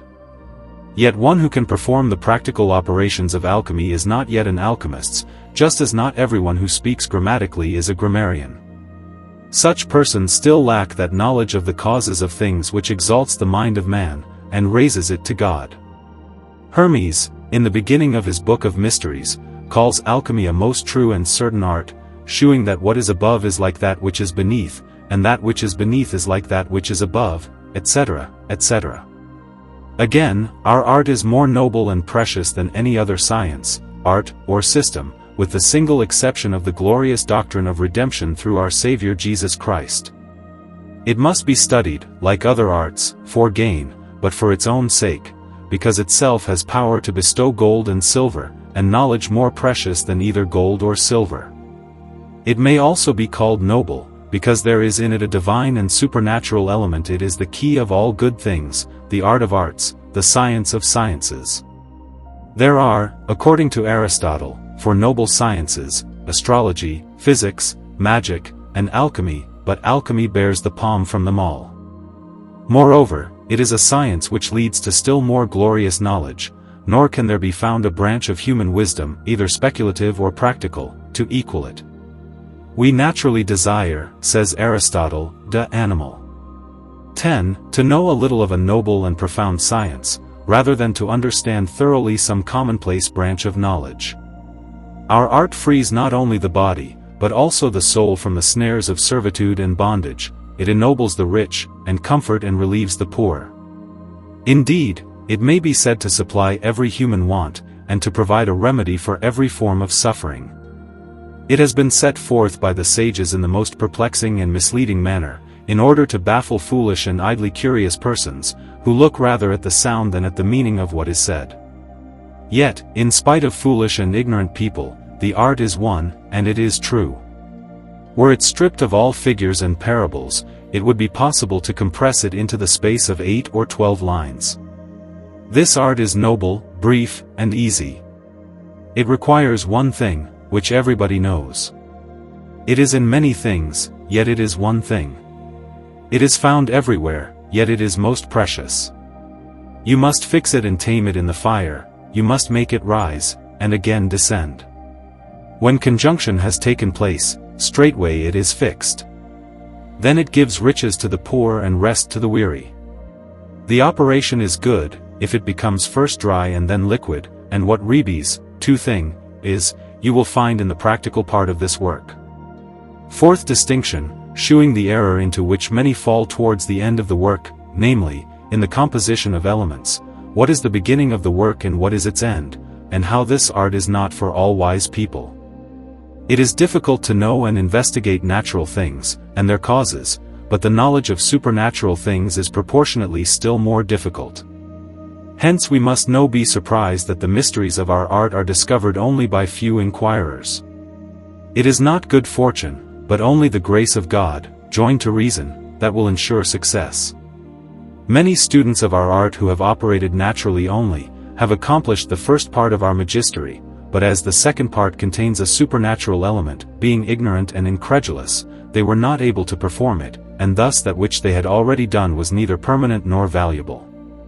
For there can be no permanence in the first part unless it be joined to the second in the same hour, for the second is the key of the whole work. I knew a man, says Gregory, who began the work in the right way, and achieved the white tincture, but when there was some delay about the appearance of the red color, he gave up in despair, etc.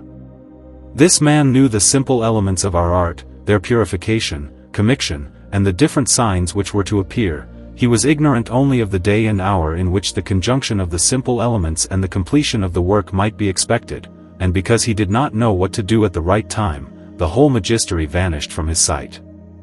For the white stone was not yet fixed, and, being exposed to too much heat, it evaporated.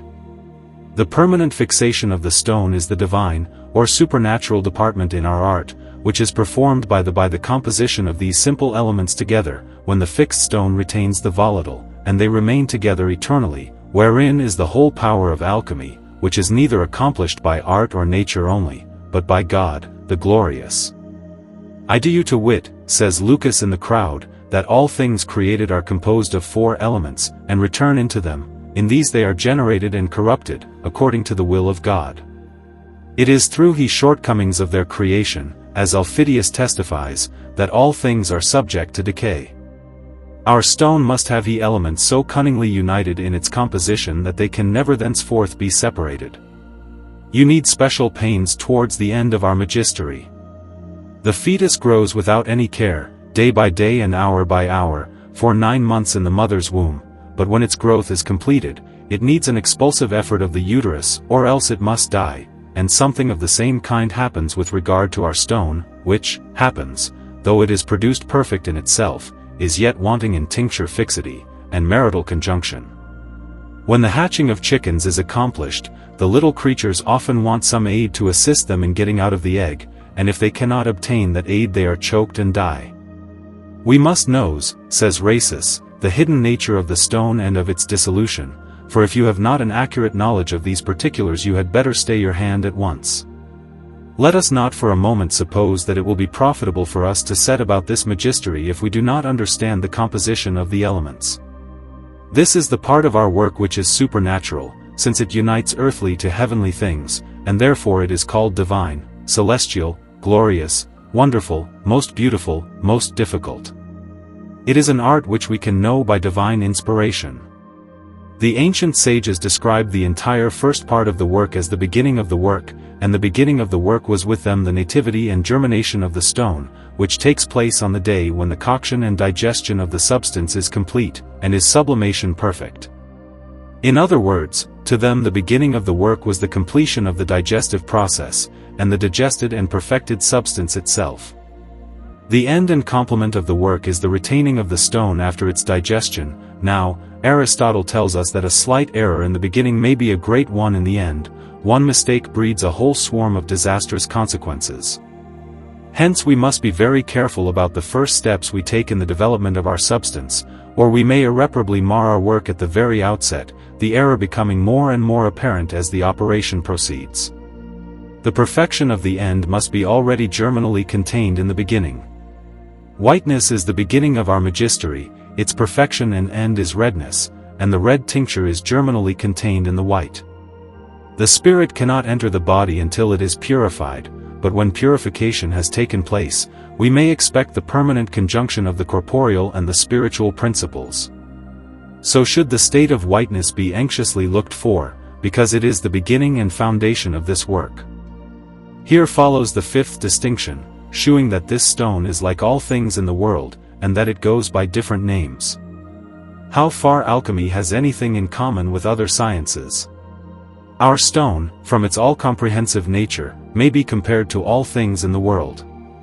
In its origin and sublimation, and in the conjunction of its elements, there are analogies to things heavenly, earthly, and infernal, to the corporeal and the incorporeal, to things corruptible and incorruptible, visible and invisible, to spirit, soul and body, and their union and separation, to the creation of the world, its elements, and their qualities, to all animals, vegetables, and minerals, to generation and corruption, to life and death, to virtues and vices, to unity and multitude, to actuality and potentiality, to conception and birth, to male and female, to boy and old man, to the vigorous and the weak, to the victor and the vanquished, to peace and war, to white and red, and all colors, to the beauty of paradise, to the terrors of the infernal abyss.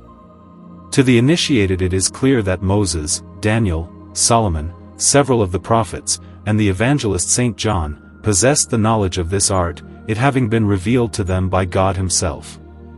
These holy men did not affect the art for the sake of the acquisition of gold and silver, but on account of its beauty and the insight which it affords into the things of the spiritual world. As our art is touched upon in all other sciences, so the prophets referred to it for the purpose of illustrating divine truth. Nor is this wonderful, seeing that our art speaks of all things, both visible and invisible, by analogy. This remark refers not only to philosophy, physics, medicine, astrology, geomancy, etc., but is of universal application. It may be asserted as a general truth that the verities and realities of things come first, while their similitudes and allegories are secondary and derivative. The ancient sages, before Aristotle, was therefore greatly mistaken in supposing that any art or science could be taught or delivered to others by means of allegories and metaphorical analogies. Before an art is known, it should be taught, according to Aristotle, Averroes, and Avicenna, by a plain and straightforward method. When it is once known, the allegorical method may be employed with advantage. Owing to the custom of the sages that, namely, of giving an allegorical expression to their meaning, and carefully eschewing the plain scientific method, we have an infinite variety of names used to describe our precious stone, every one of which may be said, in a tropical manner, to represent a certain aspect of the truth of our art. So Rhasis in the Light of Lights warns us that his sayings are to be typically understood. The same principle may open up to us an understanding of the paradoxical assertion of Pythagoras, in the crowd, that our stone is found everywhere and yet not found. It is a stone and not a stone, worthless and precious, carefully hidden and yet familiarly known to all, with one name and yet many names. The great variety of its names is referred by Aufidius to the fact that in it there are analogies to all kinds of animals and stones, to all colors and odors, and all the works of men, either manual or mental. Melvicindus adds, that if we call it spiritual we are right, if we describe it as corporal, we are not mistaken, if we style it heavenly, we do not lie, if we call it earthly we say the truth. Lilium avers that our stone has as many names as there are things, or names of things. Aufidius says, in our magistery there is a great abundance of parables, names, and similitudes for the purpose of hiding the truth from the ignorant and revealing it to the wise. Morienus delivers himself to the same effect. The consequence of this great multiplicity of names is that our stone has really no proper name of its own, by which it is generally known, except this one sufficiently vague and indefinite name of philosopher's stone. This appellation being hardly sufficiently representative of the qualities of our stone, each individual sage has invented one or more names of his own, of which the appropriateness is patent only to those who are acquainted with the facts to which they refer.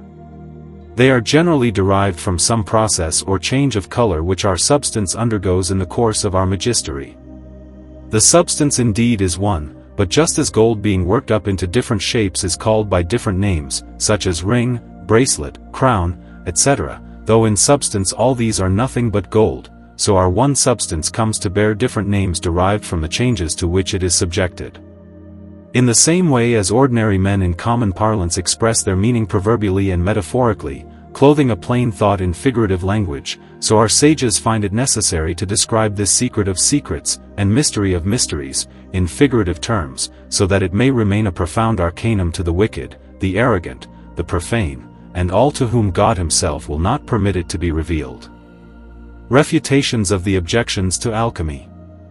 The foregoing distinctions and declarations having been set forth, to the great elucidation of the whole subject, we will now proceed to refute the arguments alleged against the truth of our art, at the same time giving such illustrations and explanations as may suggest themselves. It is hoped that what has been said has supplied to the reader with all desirable information with regard to the scope and bearing of our art. We now propose to say something in refutation of the arguments intended to discredit alchemy in the eyes of those who suppose themselves to be learned. Refutation of the first 5 objections. The fact is that, in producing gold, the art of alchemy does not pretend to imitate in the whole work of nature. It does not create metals, or even develop them out of the metallic first substance, it only takes up the unfinished handiwork of nature, i.e., the imperfect metals, and completes it, transmutes metals into gold. It is not then necessary that nature's mode of operation, or the proportion of elements, or their mixture, or the proper time and place, should be so very accurately known to the artist. For nature has only left a comparatively small thing for him to do, the completion of that which she has already begun. Moreover, our artists do not, as a matter of fact, set to work without having first investigated nature's method of procedure. Nature herself is set upon changing these metals into gold. The artist has only to remove the cause which hinders this change, i.e., the corrupting sulfur, and then he can depend upon nature for the rest. This matter will, however, be more clearly explained below in our chapters on the generation of metals. As to the brief space of time required for the conversion in our art, it must not be thought that we bring this about by exposing metals in the furnace to the sudden operation of fierce heat. If we did so, their metallic moisture would, of course, be destroyed and dried up. But we only just melt the imperfect metals over the fire, and then add to them the philosopher's stone, which, in a moment of time, imparts to them the form of gold, thus changing and ennobling their nature, conserving their own proper metallic humor. It would not be possible for us to evolve gold and silver out of the metallic furze substance, but with the help of our stone, in a fire sufficient for liquefaction, preserving the moisture and removing the superfluity, do we generate that volatile stone which we seek, to which we unite our fixed red stone, and we can very easily hasten and facilitate an inward action which nature has already set going, which alone has been brought to a standstill by the presence of impure sulfur. It is a frequent cause of terror to reason about some particular fact or facts in vague and general terms. Where particulars are concerned, you ought to confine your syllogism to the same category, or we may be logically compelled to admit what we know to be nonsense. Now, if you look at the first 5 arguments directed against our art, you will find that they are all couched in the most indefinite language, and, therefore, until our opponents discern to matter-of-fact particulars, we cannot consent to regard their arguments as deserving of a refutation. Refutation of the 6th objection. In our magistery there are 2 things to be taken into account, the action of nature, and the ministration of our art. In respect of the first consideration, the indwelling natural agent, the whole work from beginning to end is, of course, brought about by it, and by it alone. The digestion, conjunction, generation, and formation of our blessed stone are due to it. Nevertheless, there is another point of view, in which our magistery may be termed an artificial process. Without its aid the action of nature could either not go on at all, or would not be accomplished with so great rapidity. Beaut moving principle in our art is undoubtedly natural, and the same must be true of its products. In a word, generation and combination are natural, but the ministration is the work of art, being in alchemy even as in the cooking of food. Refutation of the 7th objection. In this argument of our opponents the conclusion is invalid because the form, which is the perfection of a thing, is twofold, one in so far as it is mixed, and on in so far as it is mixed, and one in so far as it has the principle of life and development, or has such a principle introduced from without by means of the quintessence, or in some other way. In the case of animate objects, the nobler part of the composition is often this vital principle. With inanimate objects, indeed, the reverse is naturally the case. For this reason we cannot form a lion, a goat, or a man, for though we might know the exact composition of their bodies, yet it is impossible for us ever to understand the evolution of the soul.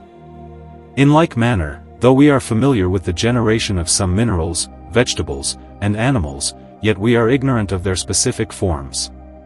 But in the generation of gold, we know the specific form or composition, separated from the perfectible matter, and the methods of perfection and conjunction, according to nature. The specific form of the common metals is, as a matter of fact, the same as that of gold and silver. There is no need for us to create metals, we only remove certain impurities which stand in the way of their development, and they then become commuted into gold and silver of their own accord. Refutation of the 8th objection. This objection is not conclusive because the metals, as has been said, differ not specifically, but only accidentally. But this objection will be more irrefragably refuted below, when we deal at some length with the argument advanced by Aristotle. Refutation of the 9th objection. It is true that the generation of some earthly things is dependent on the influences and movements of heavenly bodies, for the introduction of their form, but it is not needful for us to know of them, nor indeed is it possible, except in a confused way, as, for example, in the seasons of the year which are caused by the movements of the sun, and determine the sowing and the growth of plants, with the sexual commerce of horses, asses, hawks, falcons, etc., which are capable of producing offspring only at certain periods of the solar year. But the rule does not apply to men, pigeons, and fowls. If we wish to generate worms in a putrefying body, we need not attend to the season of the year, but only to certain conditions of warmth, etc., which it is easy for us to bring about by artificial means. In the same way, a certain degree of equable warmth will always hatch the eggs of the domestic hen. The same principle may be observed in the generation of lime, vitriol, salt, and soon. To operations of this kind the heavenly influences appear to be always favorable, and all sages are unanimous in saying that our magistery belongs to this class, because it may be performed at any time or period of the year. It is only indispensable, says Rhasis, that all other necessary conditions should be properly fulfilled, and then the stellar influences will not be wanting. And this dictum is substantially confirmed by Lilium and others. So also Plato states that the celestial influences are poured down according to the value of the matter. Wherever, indeed, it is necessary to infuse a new accidental form, the sights, aspects, and conjunctions of the heavenly bodies must be carefully observed. But as the art of alchemy makes no demand of this kind, the knowledge required for such an operation is not needed. Refutation of the 10th objection. Forms are either natural or artificial, and natural forms are either substantial or accidental. The substantial form is that which makes a thing what it is, and differentiates it from all other objects of the same genus. The accidental form embraces all the proper manifestation of the substantial or specific form, such as the active and passive qualities of any given object, and its color, smell, taste, and shape. Artificial forms are entirely accidental, and are nothing but the shapes and qualities imparted to anything by art through the will of the artist, such as the shape of a house, or ship, or coin. Some of these artificial accidents are permanent, as, for instance, a house or a ship. Some pass away with the act in which they consist, as, for instance, dancing and singing, and all successive actions. The generation of the philosopher's stone is brought about through the mediation or agency of nature, using the natural instrument of fire, with the natural color, smell, and shape thereof, which are its accidental forms, following its determined substantial form, but at the same time by means of the artist's aiding hand. Its form is necessarily natural and substantial, and is known by its natural accidental qualities, like everything else in the world. Some assistance is indeed given to the development of the inherent principle, but the inward agent is natural, and the form which is brought into existence by it is also natural, and not artificial, as is falsely asserted by our opponents. Hence the gold which is obtained by means of our stone, differs in no respect from natural gold, because its form is natural and not artificial. In order fully to understand the refutation of this 10th objection, we should further consider that natural forms are evolved in two ways. Either nature supplies the substance and works it up into a given specific form in the absence of any aid from without, or natural substances are combined and prepared in a certain way by art, and then attained to perfection by means of a natural operation. To this latter class belong most chemical compounds. Though here nature cannot herself prepare and combine the requisite ingredients, yet the result could never be brought about by a merely artificial operation, and is due to nature alone. Health is restored to the body by art, but the real agent is nature, art only supplying the necessary conditions under which nature is to work. There is all the difference in the world between an artificial product of this kind and a real artificial product, such as a house, a ship, and the like. Natural products admit of but little variety, and the gold which is produced by nature, either in the one or the other of the ways indicated above, will always be the same gold. Hence the gold of alchemy, which is due to a natural process, rendered possible and assisted by art, is evidently not wanting either in the specific form or the accidental properties of gold found in mines. The principle of art is nature, and, after all, the works of nature are the operations of supreme intelligence, and natural conditions may be established by the intelligent mind of the artist. Refutation of the 11th objection. Our assailants say that it is easier to destroy than to construct. But Geber tells us that what is difficult to construct is also difficult to disintegrate. The stronger the composition of anything, the more difficult is also its decomposition. The making or construction of a thing may be considered in a twofold aspect. There is the initial development of a thing out of its first principles, as, for instance, the blood and the uterine veins of the hen, out of which the egg is formed, then the development of the chicken out of the egg by subjecting it to the warmth of the hen for a certain period, when all necessary conditions of this development already pre-exist in the egg. We may also distinguish a third operation, viz., the laying of the egg by the hen. The change brought about by alchemy is of the second description. For in the common metals all the necessary conditions of gold are already found, just as the chicken is already contained in the egg. It is not the business of the alchemist either to know or to put together the component elements of gold.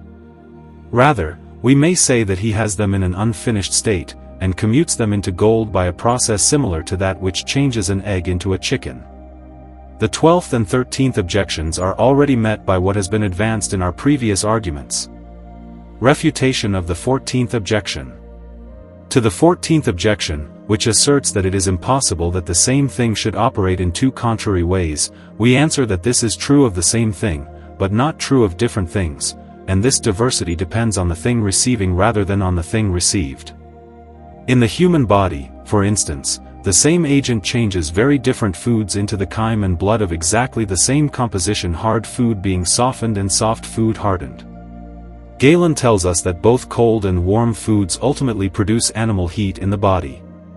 Considered as foods, all these substances are different, yet they are all turned to the same use by the one agent which we call the vital power. In the same way, the common metals, which are dug out of mines, differ from each other as to the hardness or softness of their composition, and the degree of their purity, etc., yet they are all subject to the same natural digestion, and the inherent action of the same specific form is developing them all in the same direction. In this case, too, through the operation of one and the same force, the hard substance are softened and the soft substances rendered hard, so that both are reduced to one intermediate degree of consistency. Would it not be absurd to say, as is nevertheless asserted by some who are wise in their own conceits, that it is impossible for our stone to change both copper or lead and iron into gold, because the one is hard and the other soft? It is the digestive power of metals, and it deals with them as the digestive power of the human stomach is able to deal with food. There is, then, as Geber says, in our magistery only one thing which changes all metals into the same precious substance, viz., the red tincture, and this assertion involves no contradiction in terms, as has been supposed on account of the diversity of the common metals. This one medicine hardens that which is soft, and softens that which is hard, fixes that which is fugitive, or volatile, and glorifies them all with its own magnificent brilliancy and splendor. The true artist knows the causes of the hardness of metals, as well as of their softness, the causes of their fusibility, whether that process be quickly or slowly accomplished, and the causes of their fixation and volatility. He is acquainted also with the causes of the perfection of metals, and of their corruption, of all their defects and superfluities, and therefore, has all the knowledge which our magistery requires and presupposes. Refutation of the 15th objection. The refutation of this argument is sufficiently patent from what has already been said. Refutation of the 16th objection. It is advanced that common metals are perfect in their own species, and that it is, therefore, impossible to bring them to any higher degree of perfection, just as a horse can never be perfected into a man. But there is such a thing as specific completeness which, nevertheless, admits of a higher development. An egg, for instance, as far as it goes, is specifically complete in itself, and yet it is not perfect as regards the intention of nature, until it has been digested by means of natural heat into a bird. It would be absurd to say that an egg must always remain an egg, because as such it has certain well-defined properties and a substantial form of its own. The same holds good with regard to the seeds of plants, which are specifically complete as seeds, yet nature nevertheless designs them to be perfected into living plants. In the same way, tin, lead, and iron are perfect in their own species, yet in another sense are not perfect, are at once noble and ignoble, and still have not yet achieved the highest possibilities of their nature. The delay in their development is caused by nature for the sake of man, because the common metals can be turned into uses for which gold and silver could not be employed. Refutation of the 17th objection. The solution of this difficulty is patent from that which has already been said. Refutation of the 18th and 19th objections. Here, too, we may partly refer the reader back to what has already been proved, and partly we must ask him to wait until we deal with the 5 arguments of Aristotle. Refutation of the 20th objection.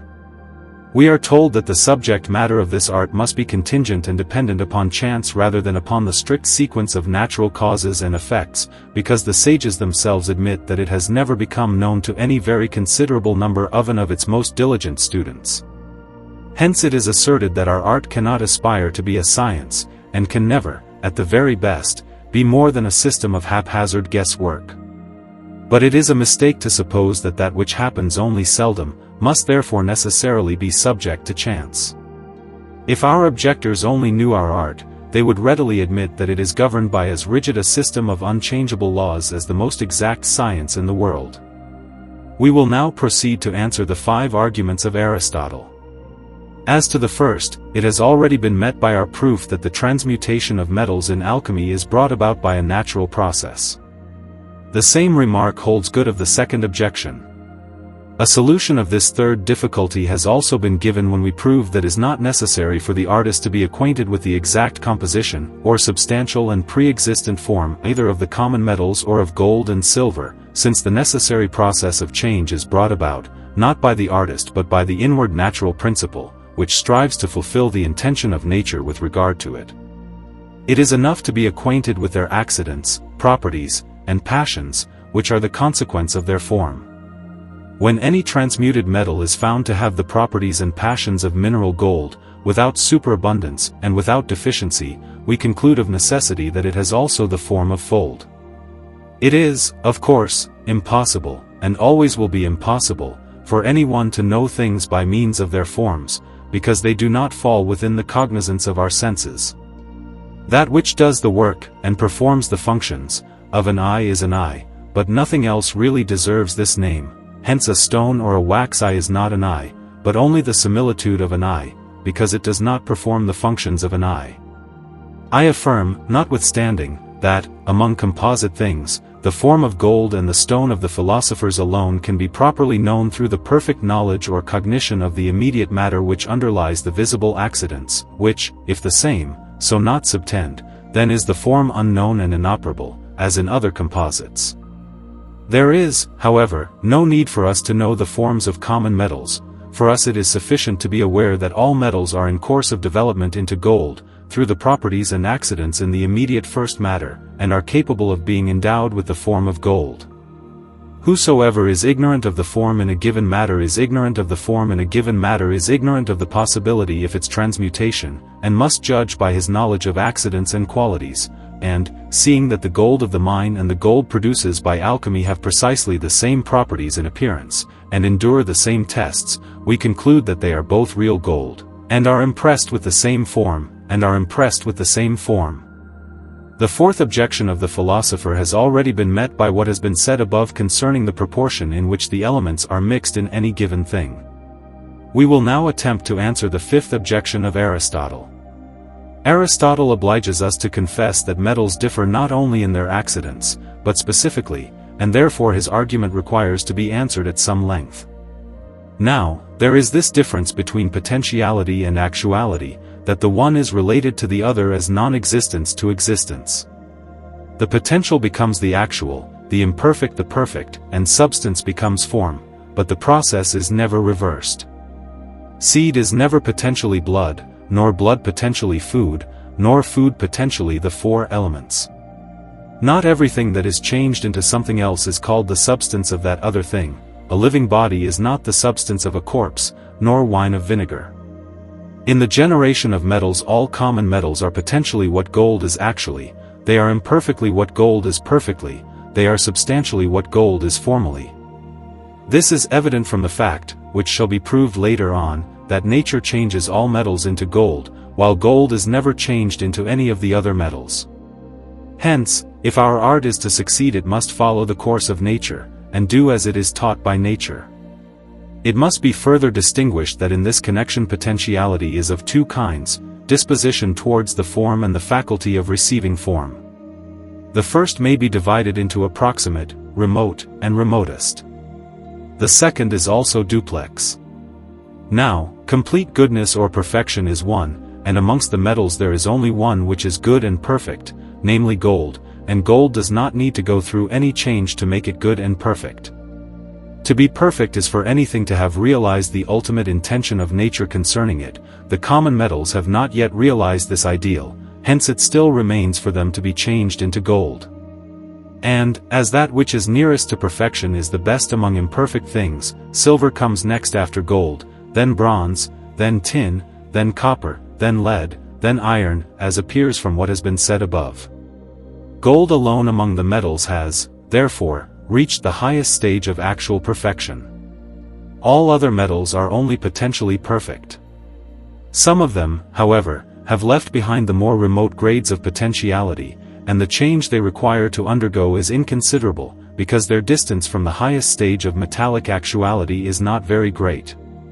We do not affirm, with other writers, that the intention of nature has been frustrated or arrested in the imperfect metals. We affirm that they are produced in accordance with her intention, and that they are in course of development into gold. This operation is performed either by nature in the bowels of the earth, or, in an infinitely shorter space of time, by our most glorious magistery. There are also three kinds of perfection and imperfection: 1. Among things which have the same substantial form; 2. Among things which have different substantial forms; 3. Among things which are in course of development into the same form. The first kind of perfection belongs to a man who has the complete use of all his organs, senses, and faculties. A man who suffers from any defect in these particulars is not so perfect a specimen of humanity. The second kind of perfection is comparative, when we place two things, which are complete in their own species, side by side. So, for instance, a man is a more perfect creature than a horse, and a horse is more perfect, or noble, than an ass. The third kind of perfection we find only amongst those things of the same kind which are in different stages of development towards a highest point. This is the species of perfection we refer to when we speak of metals. Each metal differs from all the rest, and has a certain perfection and completeness of its own, but none, except gold, has reached that highest degree of perfection of which it is capable.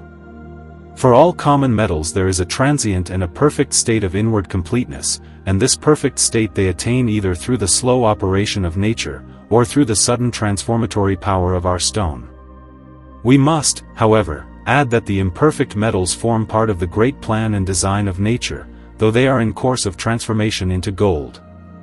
For a large number of very useful and indispensable tools and utensils could not be provided at all if there were not copper, iron, tin, or lead, and if all metals were either silver or gold. For this beneficent reason nature has furnished us with the metallic substance in all its different stages of development, from iron, or the lowest, to gold, or the highest state of metallic perfection.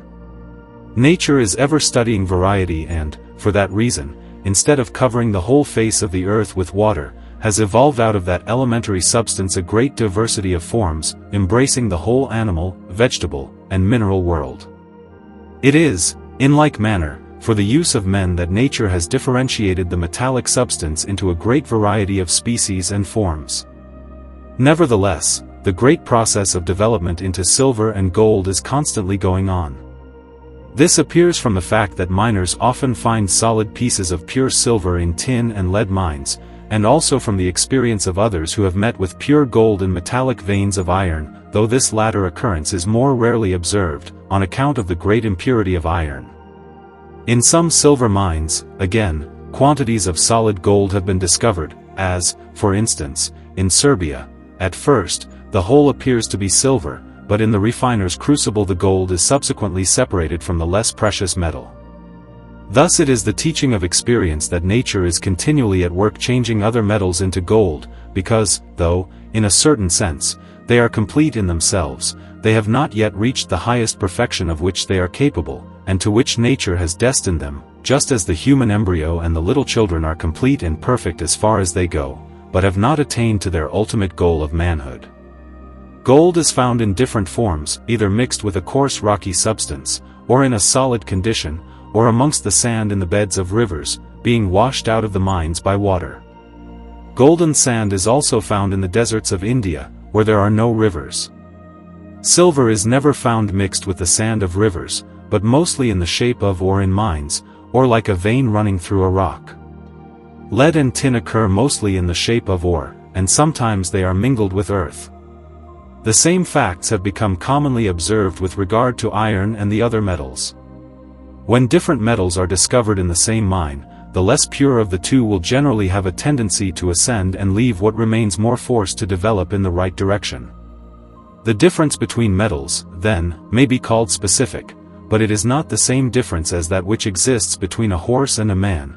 It is rather a difference of development, or of the degree of digestion. The common metals have the same metallic form as gold, but the digestion of gold is complete, while that of the others is more or less imperfect. Thus, there is nothing left for us to do except to continue the digestive process until gold is reached, and so finish it. There is no need for us to reduce the common metals to their first substance, to revert them to the principle of digestion, or to accomplish any other difficult feat of that kind. If, indeed, a horse were to be changed into a man, it would be necessary, by corruption and disintegration, to convert the lower animal form into the first substance, and from this first substance to evolve human seed. Such an operation is, of course, impossible, and to attempt it would be to court failure. Art, therefore, follows nature in that which it would accomplish after the manner of nature, and it extols nature wonderfully, not by violating nature, but by governing her. But far different is the case of metals, which are all naturally in a state of transition and development into gold. In our art the metals are not, indeed, changed back into their first substance, but by the juxtaposition and influence of the blessed stone, and its subtle mingling with all, even the smallest, parts of the base metal, the stone, which is the substantial form of gold, impresses this form on every atom of the lead or copper, and thereby transmutes it into gold. This mingling cannot take place, however, without a preliminary melting or liquefaction, which renders the base metal accessible in all its parts to the subtle influence of the stone, and to the transmuting power of the transmuting medicine. The form which is thus introduced is not accidental, but substantial, and therefore, the gold which results is not artificial, but natural and real. Even if it be true, as is generally assumed, that all things are evolved out of the four elements, this theory in no way conflicts with the claims of our art. For this first substance is not available for any special purpose, unless it has first been changed into a suitable and specifically differentiated form. Thus it is impossible for us to generate a man out of the four elements. For this purpose we must have them in the more specific form of human seed. But where there is human seed, a man may be generated from it without first changing it back into the four elements. Rather, the digestion of those four elements, which has already begun, must be continued until the substance assumes the human form. So we cannot produce metals out of the four elements. We must have a viscous, heavy, intermediate water mingled with subtle sulfurous earth, which is the special metallic first substance, that is, quicksilver. This substance, then, through the agency of the sulfur, is developed into gold, or into some common metal, and then into gold. In order to effect this ultimate change, there is no need to reduce the common metals to their first matter, for they already contain that proximate first matter, which may, by comparison, be called the seed of gold, which also has in itself the principle of ultimate development into gold. In the working of nature there is no regression. We cannot change the embryo back into the seed, nor the seed into the four elements. The common metals are a substance intermediate between gold and silver, on the one hand, and quicksilver and sulfur on the other. Seeing, then, that the middle must always be nearer to the end than is the beginning, therefore the imperfect metals are nearer to gold than is the first matter, and consequently, it must be easier to obtain gold from the common metals than from a more remote, or less developed substance, like quicksilver and sulfur. If we say that the common metals are an intermediate substance, and represent the different stages of transition from quicksilver to gold. This remark must be understood to apply to the natural aspects of the process. As far as our art is concerned, there is a difference both in the arrangement and in the time. Our stone perfects the quicksilver of the common metals by purifying and partly eliminating their sulfur, and this process of digestion, which may occupy ages in the bowels of the earth, is accomplished by our stone in a moment of time, on account of the high degree of digestion possessed by our stone. This elaborate discussion of the arguments for and against our art was composed by Master Peter Bonus, of Ferrara, in the year of our Lord 1338. The master was at that time residing in Pola, a township of Istria. Philosophy of Alchemy. Now we have established the truth of this art, we must see to which part of philosophy it belongs, and how art and nature differ and agree. There are three parts of philosophy: that which deals with matter in motion, or physics; that which is concerned with matter at rest, or mathematics; and that which abstracts from both matter and motion, or metaphysics. Alchemy belongs neither to the second nor to the third of these departments of science. Consequently, it takes its place in the first department, or that of physical science, for it deals with real being joined to motion and matter, and not with metaphysics, which are divine, and have regard to real being separated from motion and matter. Each physical science deals with a certain division of matter, and so does our magistery. Science is possible by means of the fact that the universe is the work of an intelligence to which or reason corresponds. The divine intelligence has subjected all natural and supernatural phenomena to the rule of certain laws, which laws our reason was created capable of apprehending, and this state of things is the preliminary condition of all science whatsoever. Our reason is either practical or speculative, according to the class of mundane relations with which it deals, and thus we have speculative philosophy, or science, and practical philosophy, or art. Our magistery is speculative in so far as it teaches us the nature and relations of metals. It is practical in so far as it teaches us how to utilize this knowledge for the production of the philosopher's stone, and the transmutation of common metals into gold and silver. As a department of physical science, our art must deal with a certain determinate division of matter, and if our gold is to be identical with that of nature, it is clear that our art must follow nature in this respect, and that it must be concerned with the same matter which nature employs in the production of gold and silver. Otherwise our gold would be specifically, or even generically, different from that of nature. Now, according to all natural philosophers and all alchemists, this matter is quicksilver. Consequently, alchemy must be concerned in the elaboration of the same material, and, as no matter forms of perfects itself, but is developed and molded by its own proper agent, so this quicksilver is digested, developed, and molded, in nature as in art, by an inherent agent of its own which we call sulfur, and by which the generation of metals and of gold is accomplished. This sulfur coagulates the said quicksilver and digests it, by its inherent virtue, and by means of its own natural mineral heat. This process of digestion produces a given metal as an intermediate result, but the ultimate aim of the digestive process is gold. In our art we must have the same quicksilver and the same digestive sulfur as that which brings about the perfection of metals in nature. But the mode of action, and digestion, and information is different in our art from that employed by nature, while, similarly, there is a difference in the local and temporal conditions, but the end is identical. Those, then, who are at work on minerals which are no metals, or on vegetable or animal substances, are spending their labor in vain, for none of these things possess that aptitude and predisposition to become gold which is inherent in all metallic substances. From all these considerations we see that our art is in perfect concordance with nature, and that in most of its conditions it imitates nature. Hence our gold is fully identical in every essential respect with the gold of nature, and abides all the tests to which it can possibly be subjected. It contains no impurity of any kind, but its perfect quality is made evident by the examination of fire, whence it follows that it is gold true and natural, form for form and quality for quality. As a fact, it is purer and more precious even than natural gold. We must now proceed to discuss the first principles of metals, both generally and with particular reference of our art, and to the procreation and transmutation of metals. The student should remember that, while poring over the pages of alchemistic books, he should not neglect the practical side of our art, because it is practice which both explains the difficulties of speculative truth and corrects any speculative error that may happen to arise. The prime principles of metals. Namely, of the first substances of metals in general, and of their generation and mutual transmutation according to nature, and how and by what methods art can follow nature.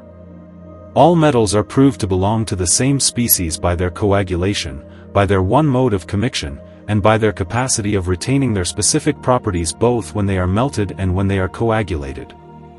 Hence their matter is one, viz., a humid and watery matter, and it is natural for such a substance to go on in its development till it is completely fixed. As water quickly evaporates over the fire, while the humidity of metals is capable of enduring great heat without evaporation, this humidity cannot be water only, but is water mixed with, and modified by, other elements. Moreover, there must be something which gives this viscous and unctuous water that humidity and consistency which we observe in metals, viz., the modification introduced by their earthly ingredients. Thus, in the generation of metals, we distinguish two kinds of moisture, one of which is viscous and external, and not totally joined to the earthy parts of the substance, and the same is inflammable and sulphureous, while the other is a viscous internal humidity, and is identical in its composition with the earthy portions. It is neither combustible nor inflammable, because all its smallest parts are so intimately joined together as to make up one inseparable quicksilver, the dry and the moist. Particles are too closely united to be severed by the heat of fire, and there is a perfect balance between them. The first matter of all metals, then, is humid, viscous, incombustible, subtle, incorporated, in the mineral caverns, with subtle earth, with which it is equally and indissolubly mixed in its smallest particles. The proximate matter of metals is quicksilver, generated out of their indissoluble commixtion. To this nature, in her wisdom, has joined a proper agent, viz., sulfur, which digests and molds it into the metallic form. Sulfur is a certain earthy fatness, thickened and hardened by well-tempered decoction, and it is related to quicksilver as the male to the female, and as the proper agent to the proper matter. Some sulfur is fusible, and some is not, according as the metals to which it belongs are also fusible or not. Quicksilver is coagulated in the bowels of the earth by his own proper sulfur. Hence we ought to say that these two, quicksilver and sulfur, in their joint mutual operation, are the first principle of metals. The possibility of changing common metals into gold lies in the fact that in ordinary metals the sulfur has not yet fully done its work, for if they were perfect as they are, it would be necessary to change them back into the first metallic substance before transmuting them into gold, and this has been admitted to be impossible. Nature, then, has two ways of producing gold: either it changes the quicksilver at once into the precious metals, or it develops it first into iron, lead, copper, etc., and then into gold. Art follows nature in adopting her second method, but as regards the first, it is impossible for our art to imitate nature. These two methods are the mediate and the immediate, but the mediate must come before the immediate before it is available for the purposes of our art. Our art thoroughly purges the common metals of all the impure and corrupt sulfur which they contain, so that the development of the quicksilver can go on unhindered. If any artist has such cunning as to change back animal and vegetable substances into their first elements, it might be possible for him to evolve gold in this way, but this feat necessarily lies beyond the reach of human ingenuity, and, therefore, the artist who is busied with animal and vegetable matter, is wasting both time, money, and trouble. Geber, towards the end of his chapter on medicines of the first order, tells us that all alterant medicines are derived either from quicksilver, sulfur, a mixture of the two, or of some things possessing their nature, and no change can be encompassed without their agency. For this reason we must depend on them, and on them alone, for bringing about the conversion which we contemplate as desirable. The perfection of philosophical quicksilver is the purification of its agent, or sulfur, from all corrupting influences by means of our art, and so the two together perform what each by itself was unable to accomplish, because each was separated from the other, and hindered from doing its work by certain deadly impurities. Art imitates the method of nature in bringing about this purification, both in the generation of the philosophical stone and in the perfecting of metals. The exact way in which the purification is accomplished is different, especially because it is much shorter, but the principle is the same. If nature did not change common metals into gold, all the efforts of the alchemist's art would be in vain. Now we can give a solution of the difficulty suggested in objections numbers 18 and 19. Nature cannot accomplish the work of our art, i.e., the production of the philosopher's stone. Art, on the other hand, cannot follow as closely as many have thought in the footsteps of nature, though it accomplishes the same work of perfecting metals. But both art and nature are governed by an equally prevailing principle, and the results re the same in both cases, though there may be a difference in the intermediate stages of the two processes. This is our answer to the 18th objection. The answer to the 19th objection is equally obvious, because the generation of gold according to nature and of this gold according to our art is, in substance, one and the same process, consisting in the purification of the active sulfur. Though the processes preceding the ultimate change are different in our art from those employed by nature, the ultimate result itself is identical in both cases. Thus, even if the same change which is produced by our stone could be produced by some other medicine, the result would still be pure gold. Only this is impossible, for all alchemy pleads aloud in favor of our stone as the only possible alterative remedy in the mineral world. For there is no real connection between vegetable and animal sulfur, etc., and metallic or even mineral substances.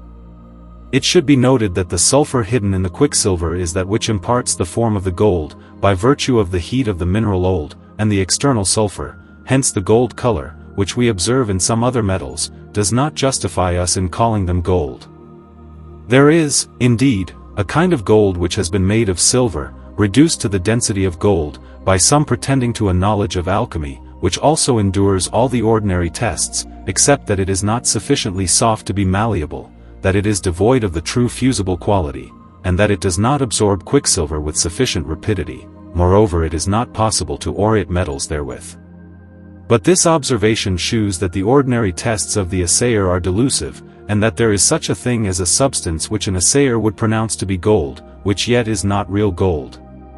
This remark, however, does not apply to the gold of the alchemists, for it not only endures all the ordinary tests, but is like other gold in all respects whatsoever. The matter would wear a very different aspect if we attempted to prepare our stone from some vegetable substance, because no vegetable substance could possibly be the means of producing real gold. The generation of metals. Of the first principle of metals in particular, and of their generation according to the intention of nature, shewing how art must follow nature in having similar outward signs, and the same first principles, in the generation of the philosopher's stone. Herein is contained the whole secret of nature. If two things generally belong together, and if one of them is sometimes found apart, the other will also be sometimes found apart. For instance, that which is moved and that which moves form a pair. If that which is moved occurs by itself, that which moves must also be found by itself. We have seen that quicksilver and sulfur are the first principles of metals, and that the former is developed by the latter.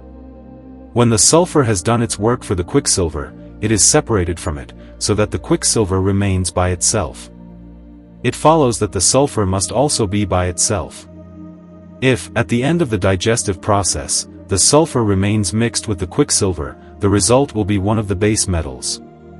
Art, following in the footsteps of nature, takes the same substance, and as nature, at the end of her work, separates off the sulfur, and imparts to the quicksilver in an instant the form of gold, leaving the sulfur on one side, so art must, in all essential points, follow the guidance of nature.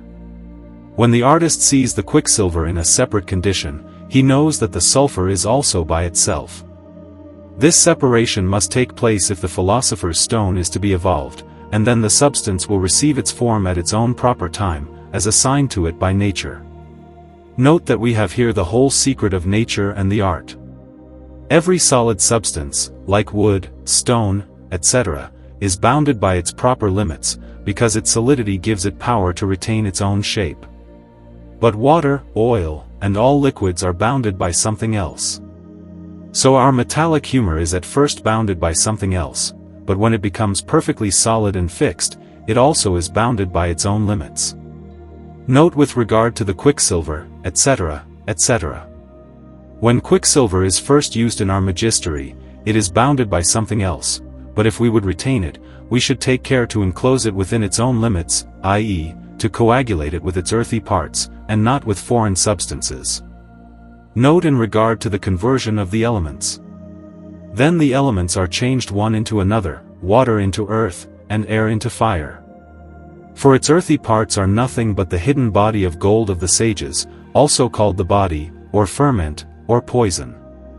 Moreover, when digestion is complete, it is made evident by the separation of all superfluous and corrupting sulfur, at which point the operation should finish.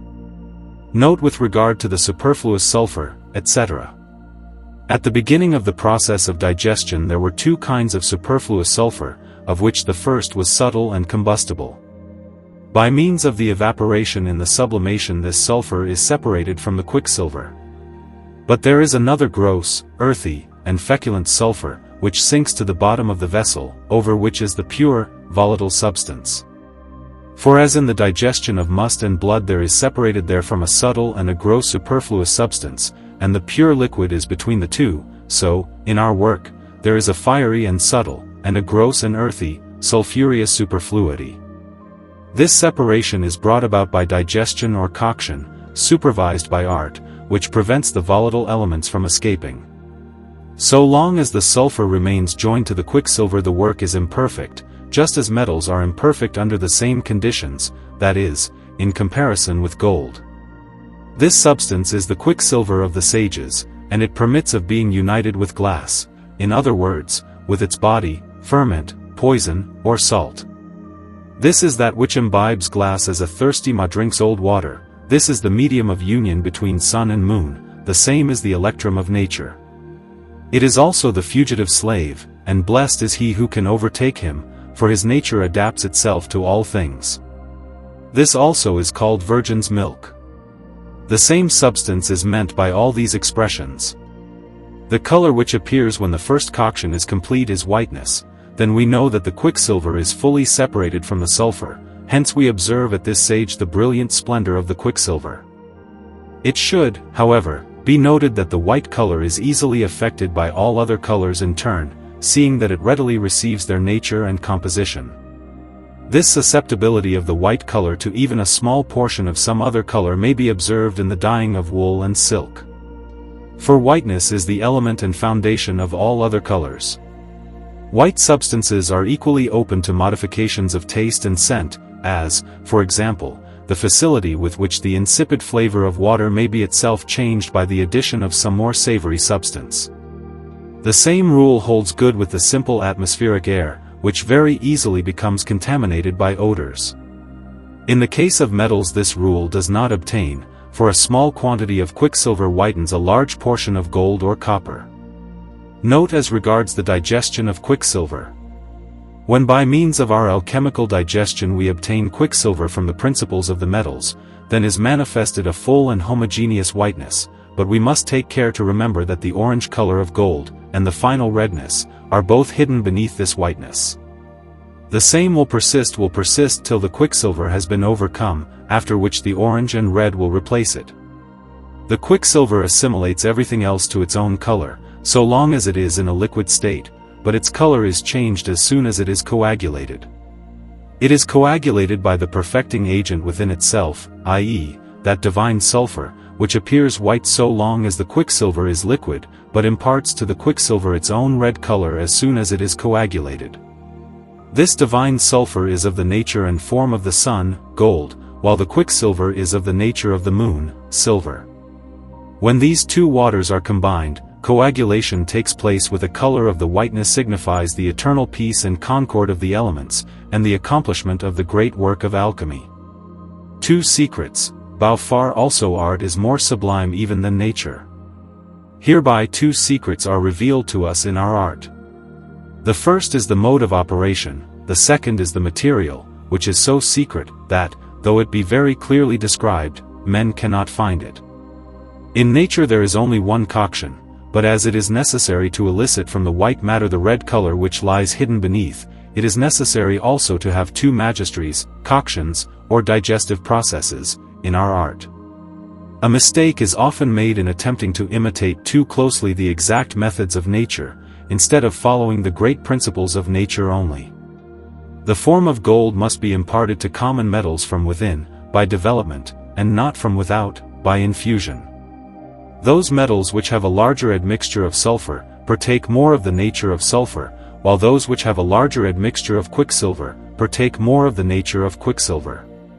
But as sulfur does not mingle with gold, the substance of gold must consist entirely of quicksilver, and since the philosopher's stone is the form of gold, and is required to inform the other metals, it must be generated from quicksilver alone.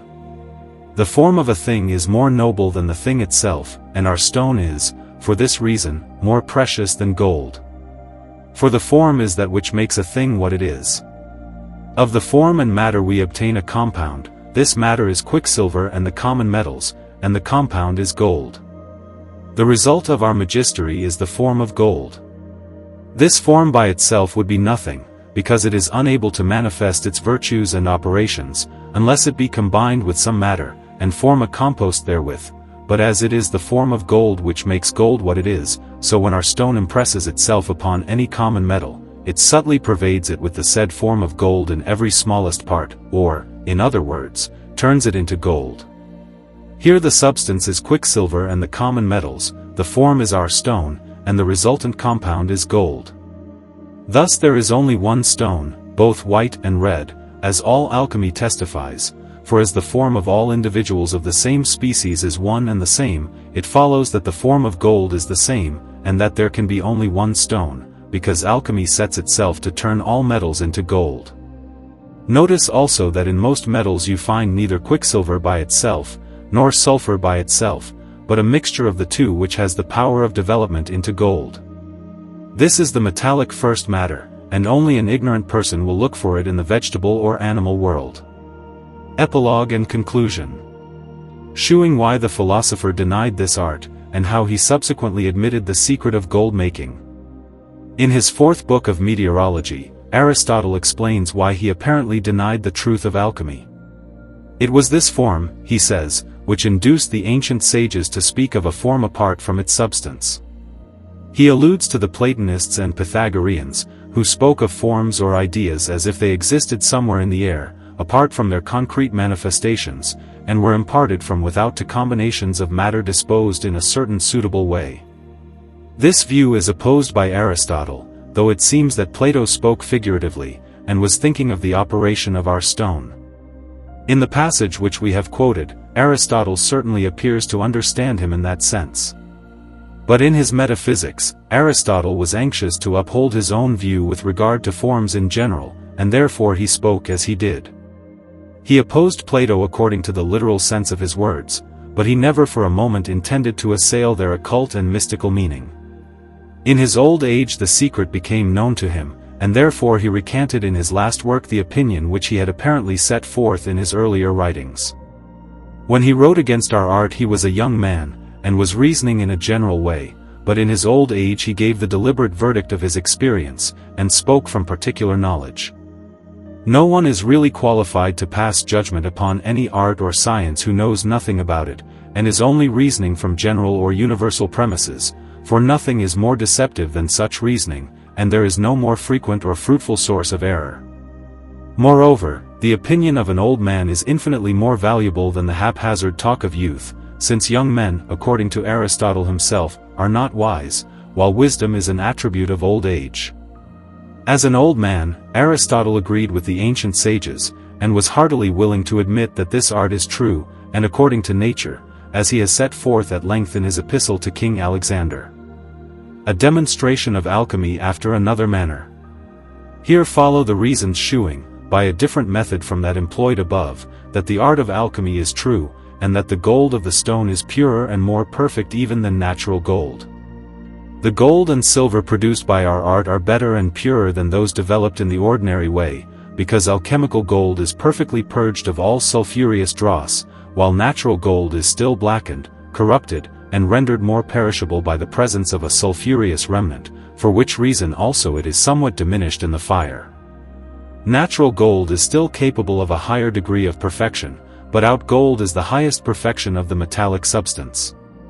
Art might give to gold a more intense coloring than nature, but refrains from going so, in order not to transcend the bounds of nature. If the artist knows the two first substances employed by nature, and nature's mode of operation, it will also be possible for him to elaborate real gold. Now we will mention the chief reason which prove that our gold is, to say the least, as good as the gold of nature. These arguments will also establish the truth of alchemy, and its claims. Every undigested thing capable of digestion, and every impure thing capable of purification, can be digested and expurgated.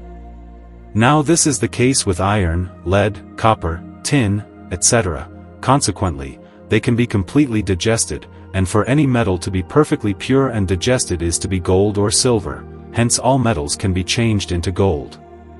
As in every digestion there is some superfluity, it must be separated from the substance by means of digestion, because heat brings together things homogeneous and separates things heterogeneous.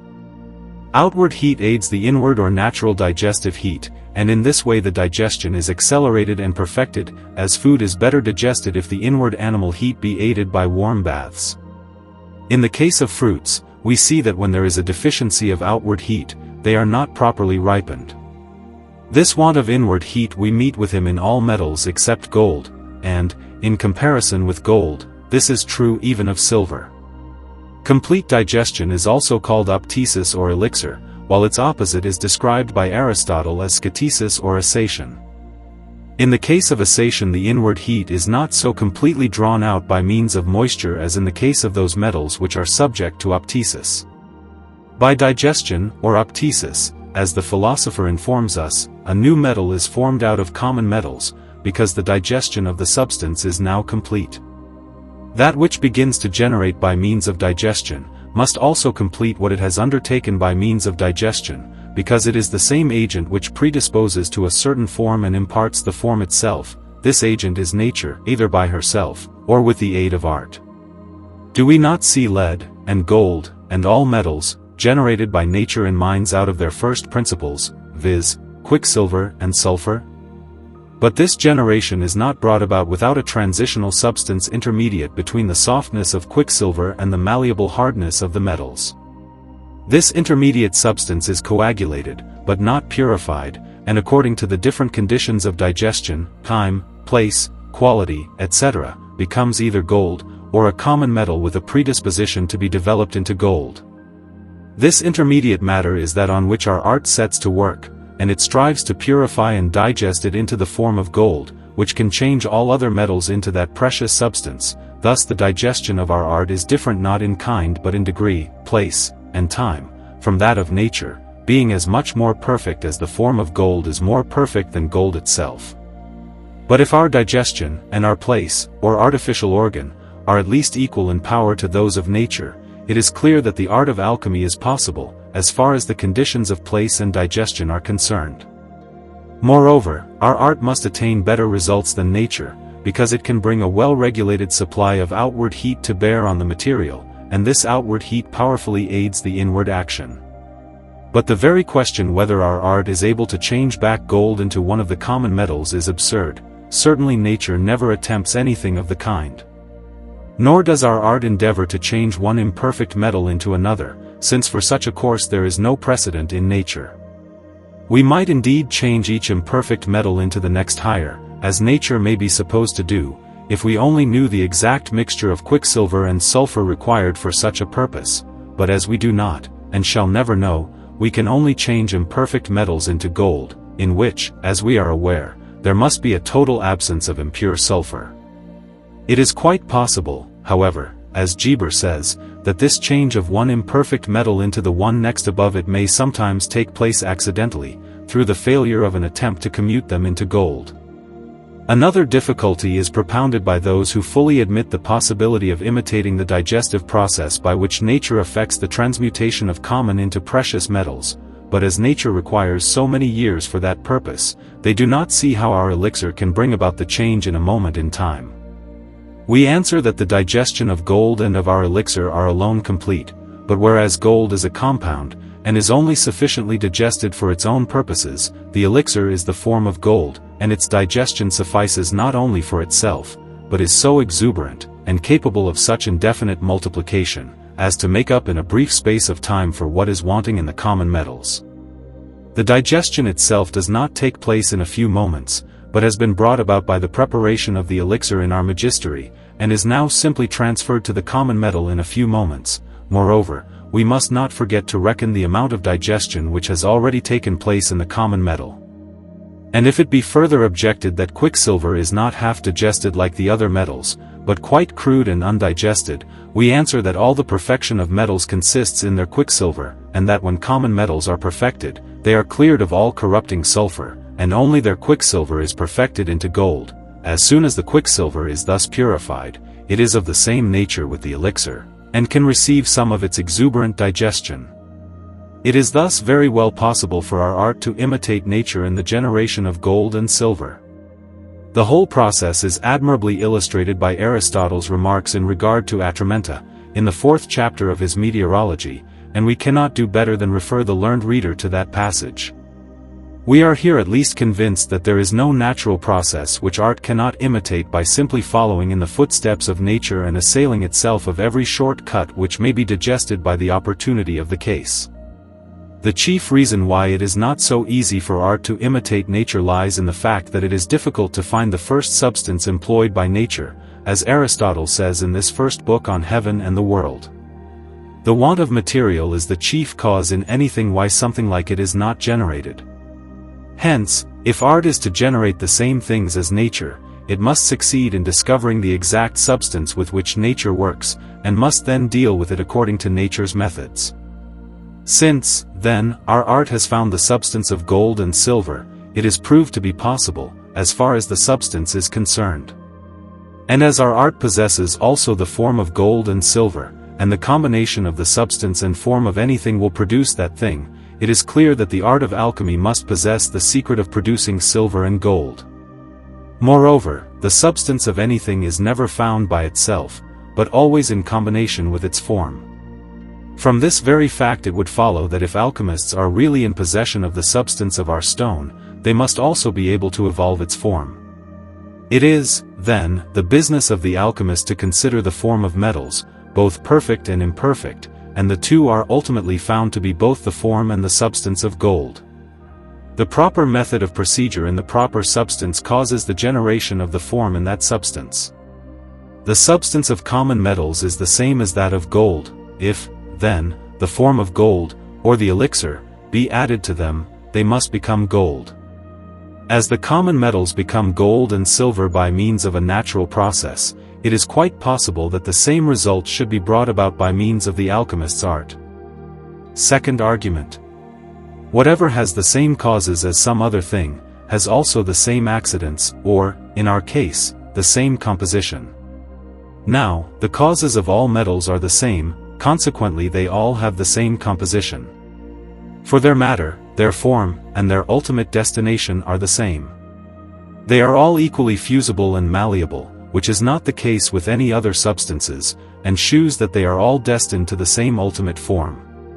There are some substances which resemble metals in all other respects, but are wanting in these two qualities. Third argument.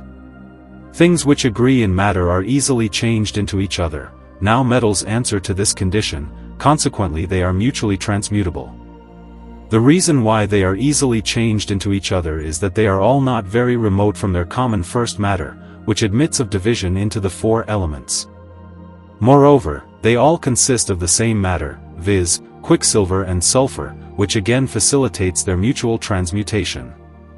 Amongst metals there is only one that is quite perfect, and represents the highest stage of metallic completeness, namely, gold, and all the others have a predisposition to be changed into it. Hermes Trismegistus says that the intergeneration, transmutation, and conversion of the metals is like that of the elements. If, then, elements are changed into each other, though each is perfect in itself, how much more must this be the case with metals which are all, except gold, in a state of transition towards a more perfect state, especially as metals all have the same matter digested in the same way, which is by no means the case with the elements. Again, when two metals are mixed, the compound still retains all the metallic accidents and properties, but this remark does not hold good with regard to the elements, for their compounds differ very considerably from their simple essences, nor do they mix their simple essences, nor do they mix so easily as metals. Thus it is patent to everyone that the metals must all be classified together, for they only represent different stages of the same thing. The reason that art imitates nature is that nature is governed by a supreme intelligence, which has its earthly counterpart in the human reason, the presiding genius of our art, as of all arts. Art brings about new natural conditions, which are not found in nature, and thus achieves wonders which nature cannot, or, at any rate, does not, accomplish. Fourth argument. Whatever is in an intermediate stage of development towards something may become that something if its development be not hindered, or if the hindrance be removed. But the imperfect metals are in this state, consequently, etc. An intermediate substance may much more easily attain to perfection than a first substance, for it is already nearer to the final stage of perfection. Aristotle says that there are two ways in which one thing may be developed out of something else, either that thing may be in an intermediate stage, and attain to perfection, e.g., a man may be developed out of a boy, or one extreme may pass into another extreme, e.g., water may become air. The former change is more naturally accomplished than the latter. Fifth argument. Fifthly and lastly, whatever is on the way towards a certain goal may naturally be made to attain that goal. This is the case as regards common metals in respect to gold, consequently, they may be developed into gold. His proposition is clearly established by the fact that all metals are potentially gold. These reasons, which prove the truth of alchemy, may be deemed sufficient. As to the rest, it is far easier to forge arguments against anything than to prove the falsity of those arguments, especially in dealing with such a mysterious art as that of alchemy. An excellent introduction to the art of alchemy. Table of the contents of the following chapters. Chapter 1, the matter of the philosopher's stone. Chapter 2, is sulfur the matter of the stone? Chapter 3, the elements of the stone and their composition. Chapter 4, the ferment, its conditions, properties, conversions, etc. Chapter 5, what is theriac? And the poison of the stone. Chapter 6, the coagulum, the milk, the male and the female of the stone. Chapter 7, analogy between the generation of gold, the generation of man, and the germination of grain. Chapter 8, solution of a difficulty with respect to gold and silver, which, it is said, cannot be elaborated from iron and bronze, by means of the stone. Special attention should be paid to this solution, as it is of great importance. Those chapters, with the arguments previously determined, are faithfully and diligently compiled from the treatise of Master Peter Bonus, of Ferrara, a concordance of all ancient and modern sages, forming an excellent introduction to the art of alchemy. By him it is named the precious new pearl. Bonus tells us that as beginners we are apt to consider this an easy art, but as we get to know more about it, we find that we were grievously mistaken in our first impression. On every side we are confronted with so many doubts, difficulties, and apparent contradictions, that we are apt to wonder, after a time, at the youthful rashness and foolhardiness with which we began the study. But in the following chapters we hope to set all difficulties at rest. Chapter 1. The matter of the philosopher's stone. The matter of the metals, and its causes, properties, and qualities. The great Geber tells us that metals are substantially composed of quicksilver and sulfur, though sulfur is their active principle rather than part of their substance. Their differences are generally traceable to a difference in the sulfur, which is found white, yellowish, red, saffron-colored, green, and black, while the quicksilver, considered by itself, is always the same. Sometimes, indeed, the quicksilver has an earthy appearance, but this is owing to an admixture of lead, and can be remedied by a process of purification. Now, as sulfur, which is the proper coagulum of quicksilver, varies in its color, while quicksilver is always white, it follows that the quicksilver receives its color from the sulfur, and the sulfur causes the peculiar color of the different metals. Everything else that is found in metals is more or less immature, and does not really belong to them. It should be noticed that, when metals are mixed, the quicksilver readily combines with quicksilver, because it is the same substance in all metals. But this cannot be said of the sulfur, because it is not the same in all metals. Note. Hence, fixed sulfur retard the fusion and liquefaction in metals, and entirely prevents it where its quantity exceeds that of the quicksilver. The latter is the case in iron, and the said metal is, therefore, not fusible. This fact we are taught by experience, for when we desire to make fixed sulfur, we must calcine it, and that which is calcined is not susceptible of fusion. But sulfur which is not fixed accelerates fusion, as we see in the case of arsenic, which is of the nature of sulfur, and brings about the fusion of red-hot iron. That it is sulfur which prevents fusion, we see from the fact that when miners smelt ore, there ascends a sulfurous vapor before fusion takes place, and if we collect this substance in a vessel, it is found to resemble orpiment. But both its smell and its properties shew that it consists largely of sulfur. In the same way, fixed sulfur is said to be the cause of the hardness of metals, as we see in iron and brass. Therefore, also, sulfur, which is not fixed, on the other hand, is the cause of metallic softness, and of volatilization under the test of fire, as we see in lead and tin. But quicksilver, whether fixed or not, is the cause of metallic fusion. Whatever substances are fused with great difficulty are quickly coagulated, on account of the sulfur which they contain, and vice versa. Sulfur easily adheres to iron and brass, and readily mingles with silver, which has a proportion of combustible sulfur, and also with lead, the latter because lead contains many parts of sulfur which is not fixed. It does not mingle well with tin because of the large quantity of quicksilver which the latter contains. With gold it does not mix at all, because gold is purged of all its sulfur. Quicksilver, on the other hand, enters gold very readily, as it also does silver, and, in a lesser degree, tin and lead, because of the large quantity of undigested quicksilver contained in them. Brass will receive it with difficulty, and iron not at all, except by an artifice. To tin it adheres on account of its undigested sate, and on account of its large quantity of quicksilver. To gold it adheres most easily of all, because gold abounds in quicksilver. The fixed fusible quicksilver, then, is the cause of perfection in metals, and the less fixed it is, the further it is from perfection. Sulfur, on the other hand, whether fixed or volatile, is the cause of corruption and imperfection, so long as it remains in metals. Hence, we conclude that our noble stone consists of quicksilver exclusively without any trace of external sulfur. This we see from the fact that quicksilver takes to nothing in the whole world more kindly than to gold. Nothing, on the other hand, is more unlike gold than sulfur. Whoever denies that quicksilver is the true substance of metals, is like one who says that snow is not white. And because the stone must enter the metals in all their parts, it is clear that it must consist entirely of quicksilver. Our assertion is borne out by the authority of Rhasis, Aufidius, and Geber. Rhasis, in his 70 Precepts, affirms that mercury is the root of all things, it only should be prepared, and from it is derived a good tincture, and a strong and conquering impression. Aufidius declares, on the evidence of all the sages, that the work of wisdom consists solely in quicksilver.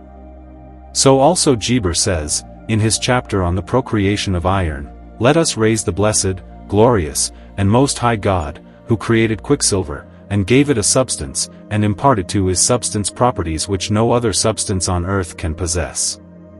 It is the perfection of our art, it is our victory which overcomes fire, and is not overcome by it, but delights in its heat, and gently and amicably reposes in it," etc. Though in his book on the coagulation of mercury by precipitation he says that this medicine is elicited from metallic bodies with their sulfur and arsenic, he really means the same thing, but he expresses himself somewhat obscurely. We do not, however, need the testimony of the ancients to convince us that quicksilver without external sulfur must be the substance of the stone, which, as has been said, is the form of gold. The fact is brought home to us with sufficient force by the evidence of our eyes, if, indeed, we have ever observed the facility and amicable readiness with which quicksilver joins itself to gold. Query: is sulfur a material part of gold and of our stone? But it may be objected that our argument proves too much, and that sulfur must actually form a material part of gold and of the stone of the philosophers. If quicksilver must be the matter of the stone, because it readily unites with gold, we may say with quite as much justice that sulfur must form part of this matter, because it very easily mingles with quicksilver, and especially because sulfur is the proper coagulum of quicksilver. If any one, says the philosopher Aristotle, would coagulate quicksilver so as to change it into gold or the stone, he must do so by means of sulfur, for whenever sulfur is withdrawn from the quicksilver it becomes liquid as before. Unless, therefore, the sulfur remain permanently with the quicksilver, it cannot become gold of the stone. Moreover, quicksilver is white, and the stone is universally admitted to be red, hence sulfur must form part of its substance. Yet we answer as before, that quicksilver alone is the whole material cause, and the whole substance of the stone.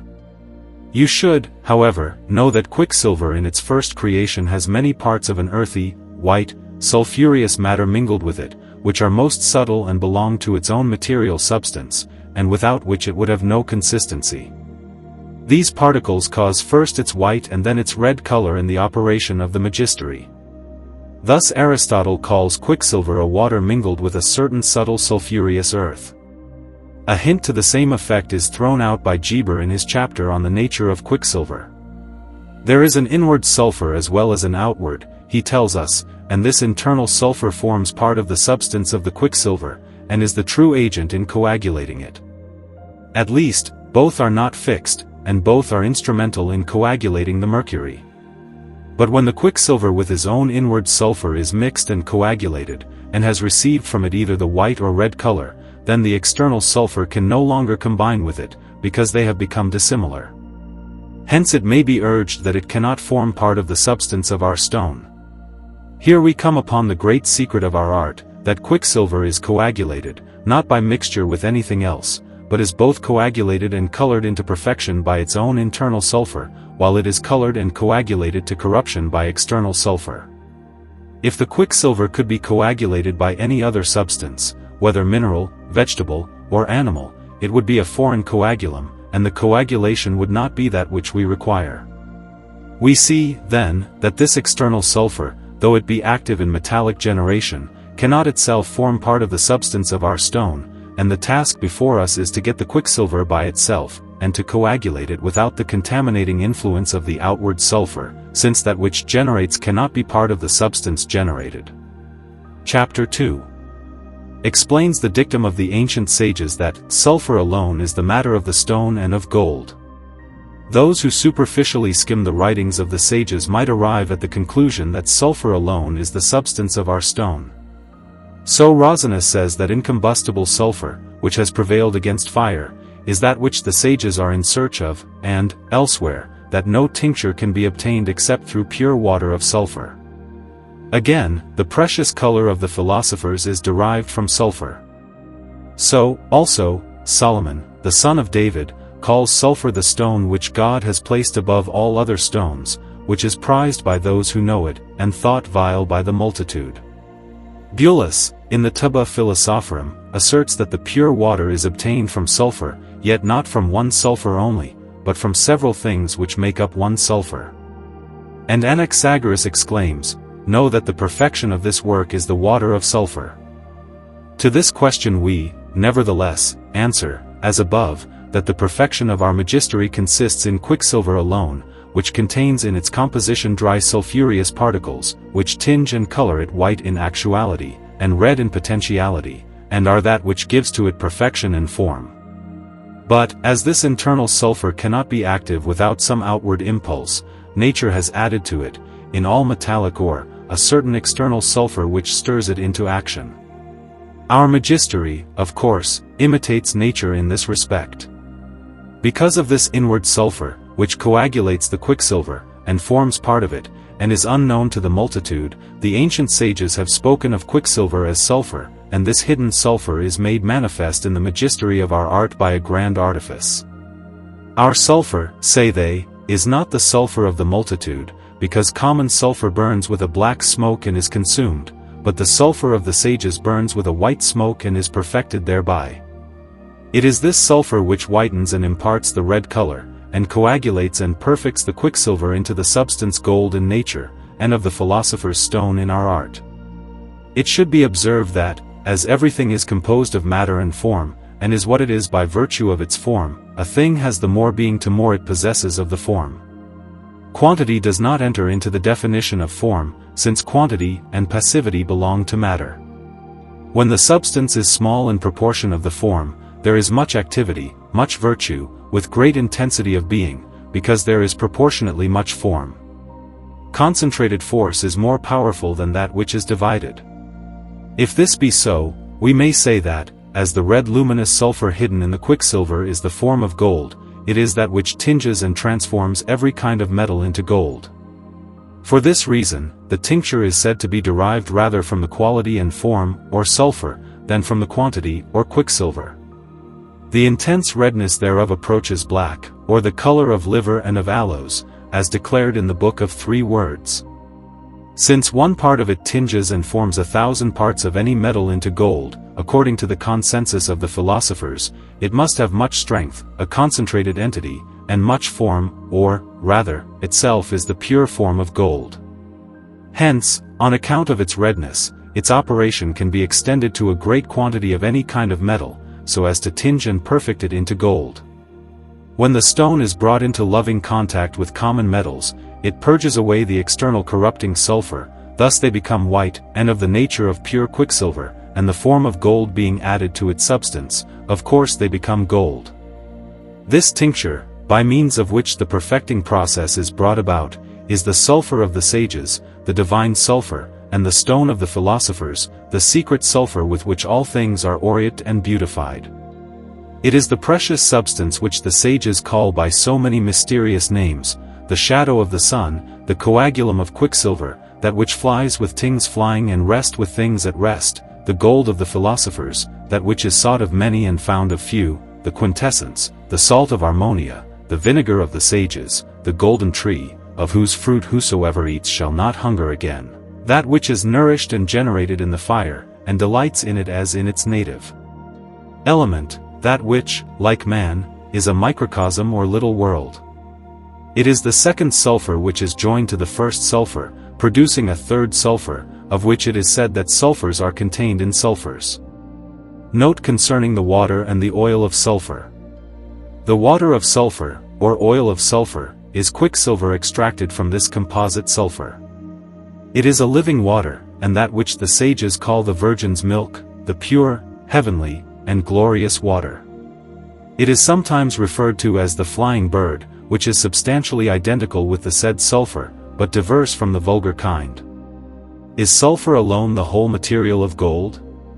Some have said that gold is a substance which is digested in the bowels of the earth out of a most pure orange-colored sulfur alone, with an admixture of quicksilver just sufficient to give it brightness and malleability.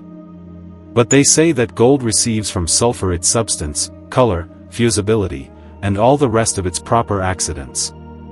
We answer that the ancient sages had some good reason for connecting each of the 7 metals with one of the 7 planets, as the heavenly influence from which it derived its peculiar properties. Thus, lead was assigned to Saturn, tin to Jupiter, iron to Mars, gold to the Sun, copper to Venus, silver to the Moon.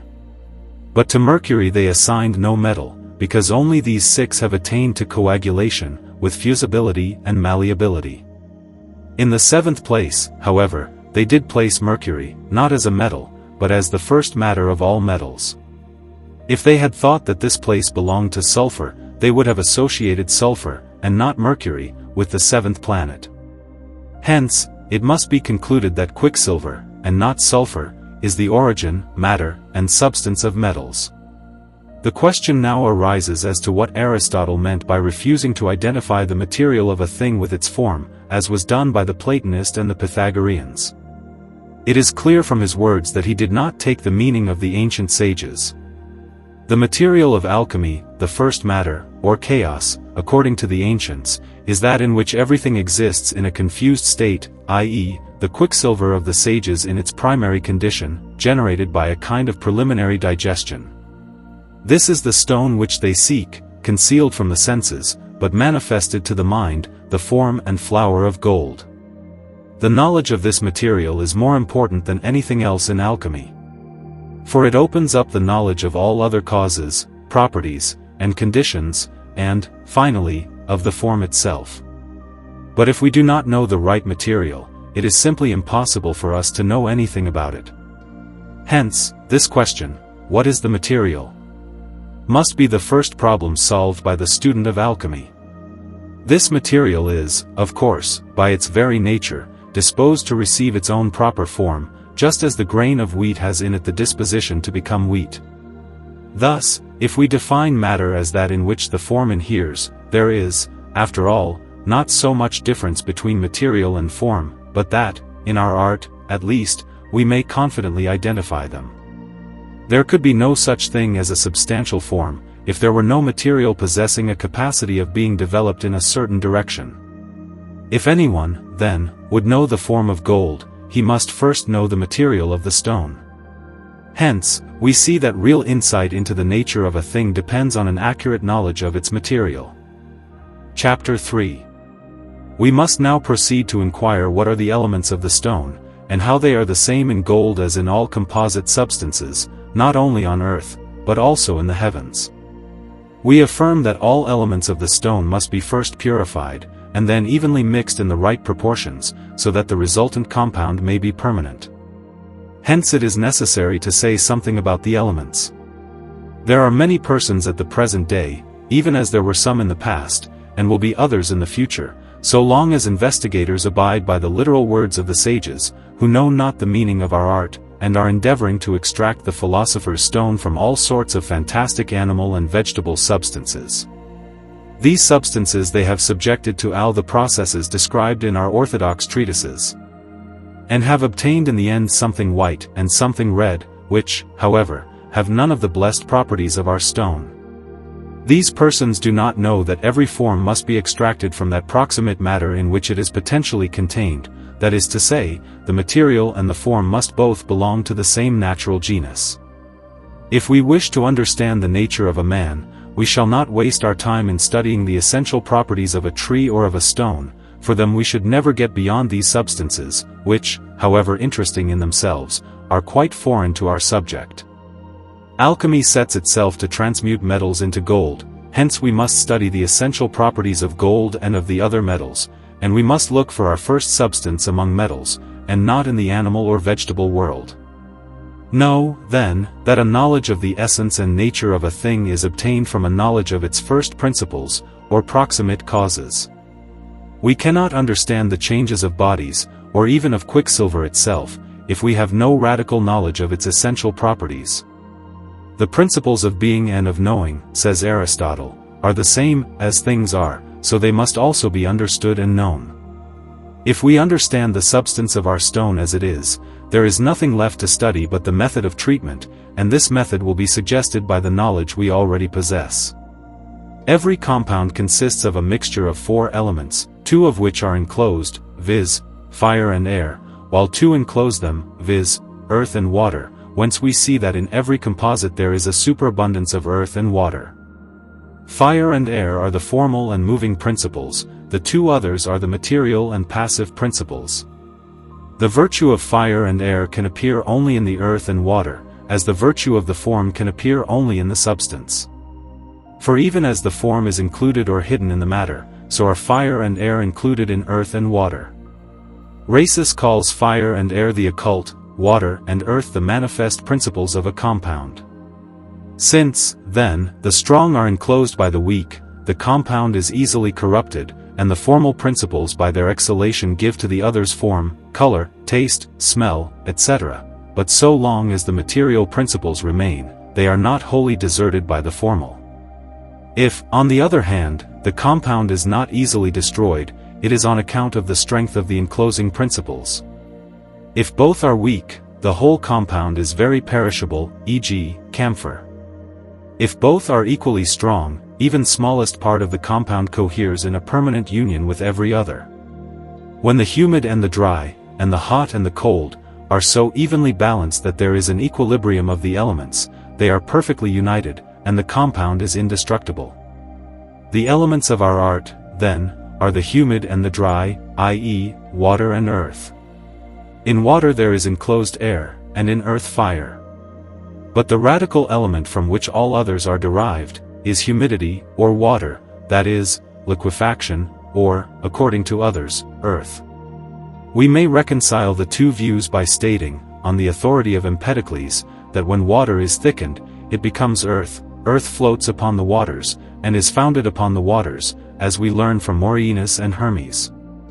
When wax is in a liquid state, it is like water; when it becomes coagulated, it is dry, like earth, and yet its weight is the same in both cases.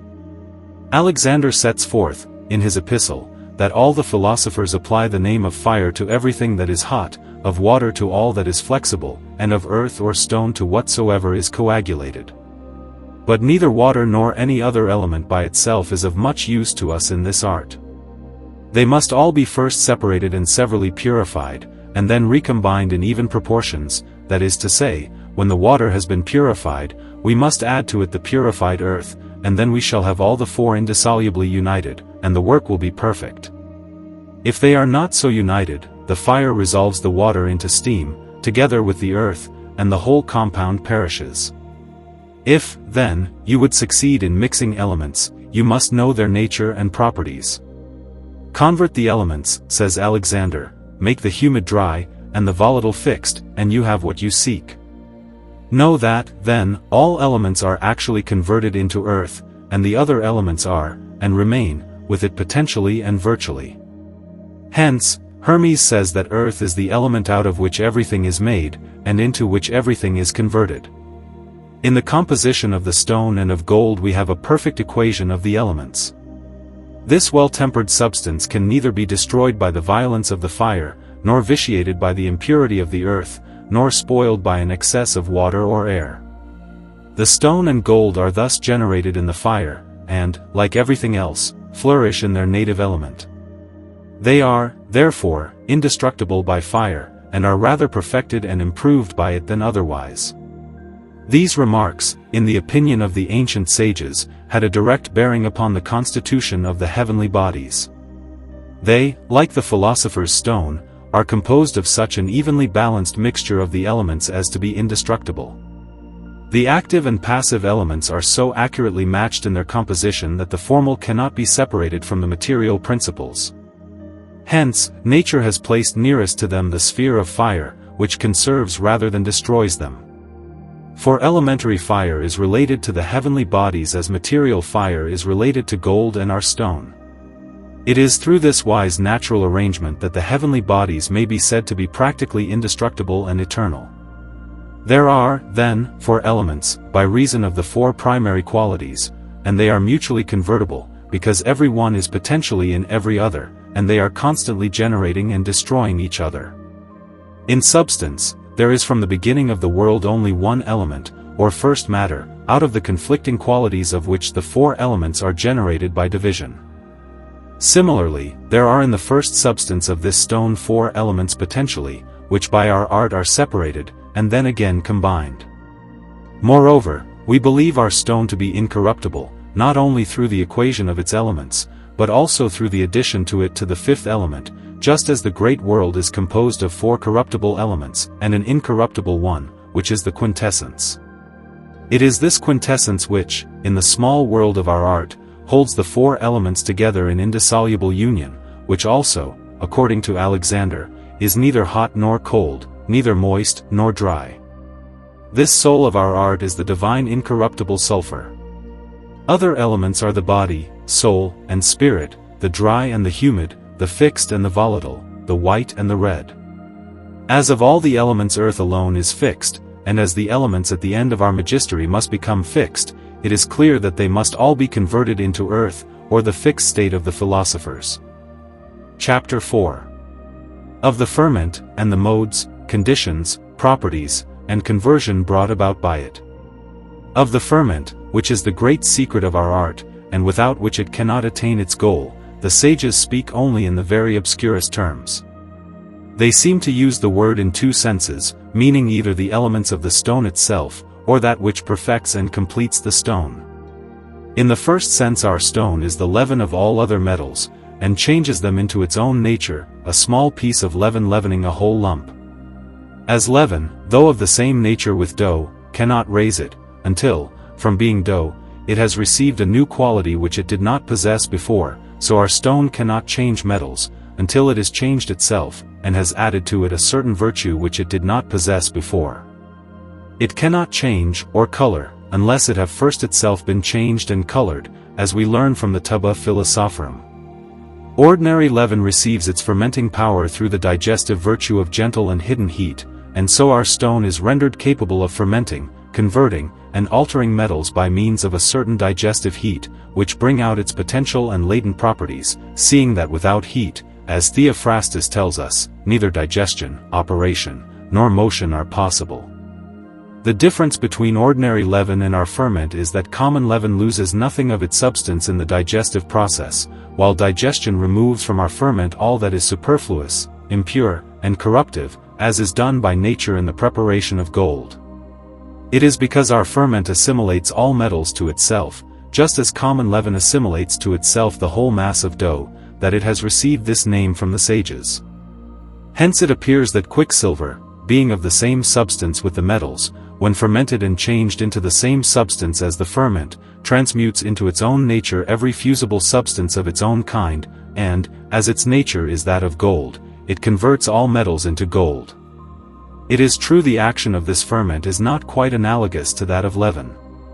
For leaven changes the whole lump of dough into a kind of leaven, but our stone, instead of converting metals into the tincture, transmutes them only into gold.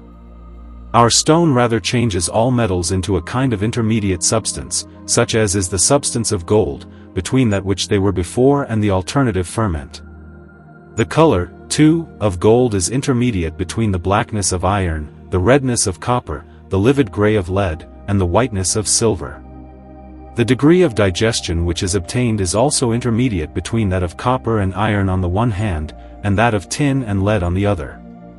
Its fusibility further represents the golden mean, since copper is melted with difficulty, iron with more difficulty, while tin and lead are melted with the greatest ease, and silver and gold not so readily as the latter, but more readily than the former. The same intermediate quality of gold is noticeable also in its ring, that of lead and tin being dull, and that of silver and gold moderately clear. To this middle state all metals are reduced by our stone. For, though the virtue of our stone is great, yet, on being mixed with common metals, its action is slightly affected by their impurity, and does not change them quite into its own likeness, but only into gold.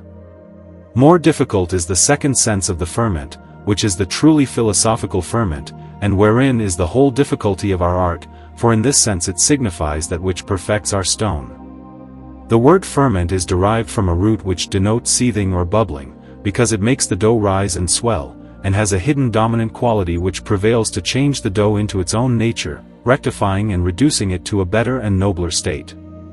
It is composed of diverse hidden virtues inherent in one substance.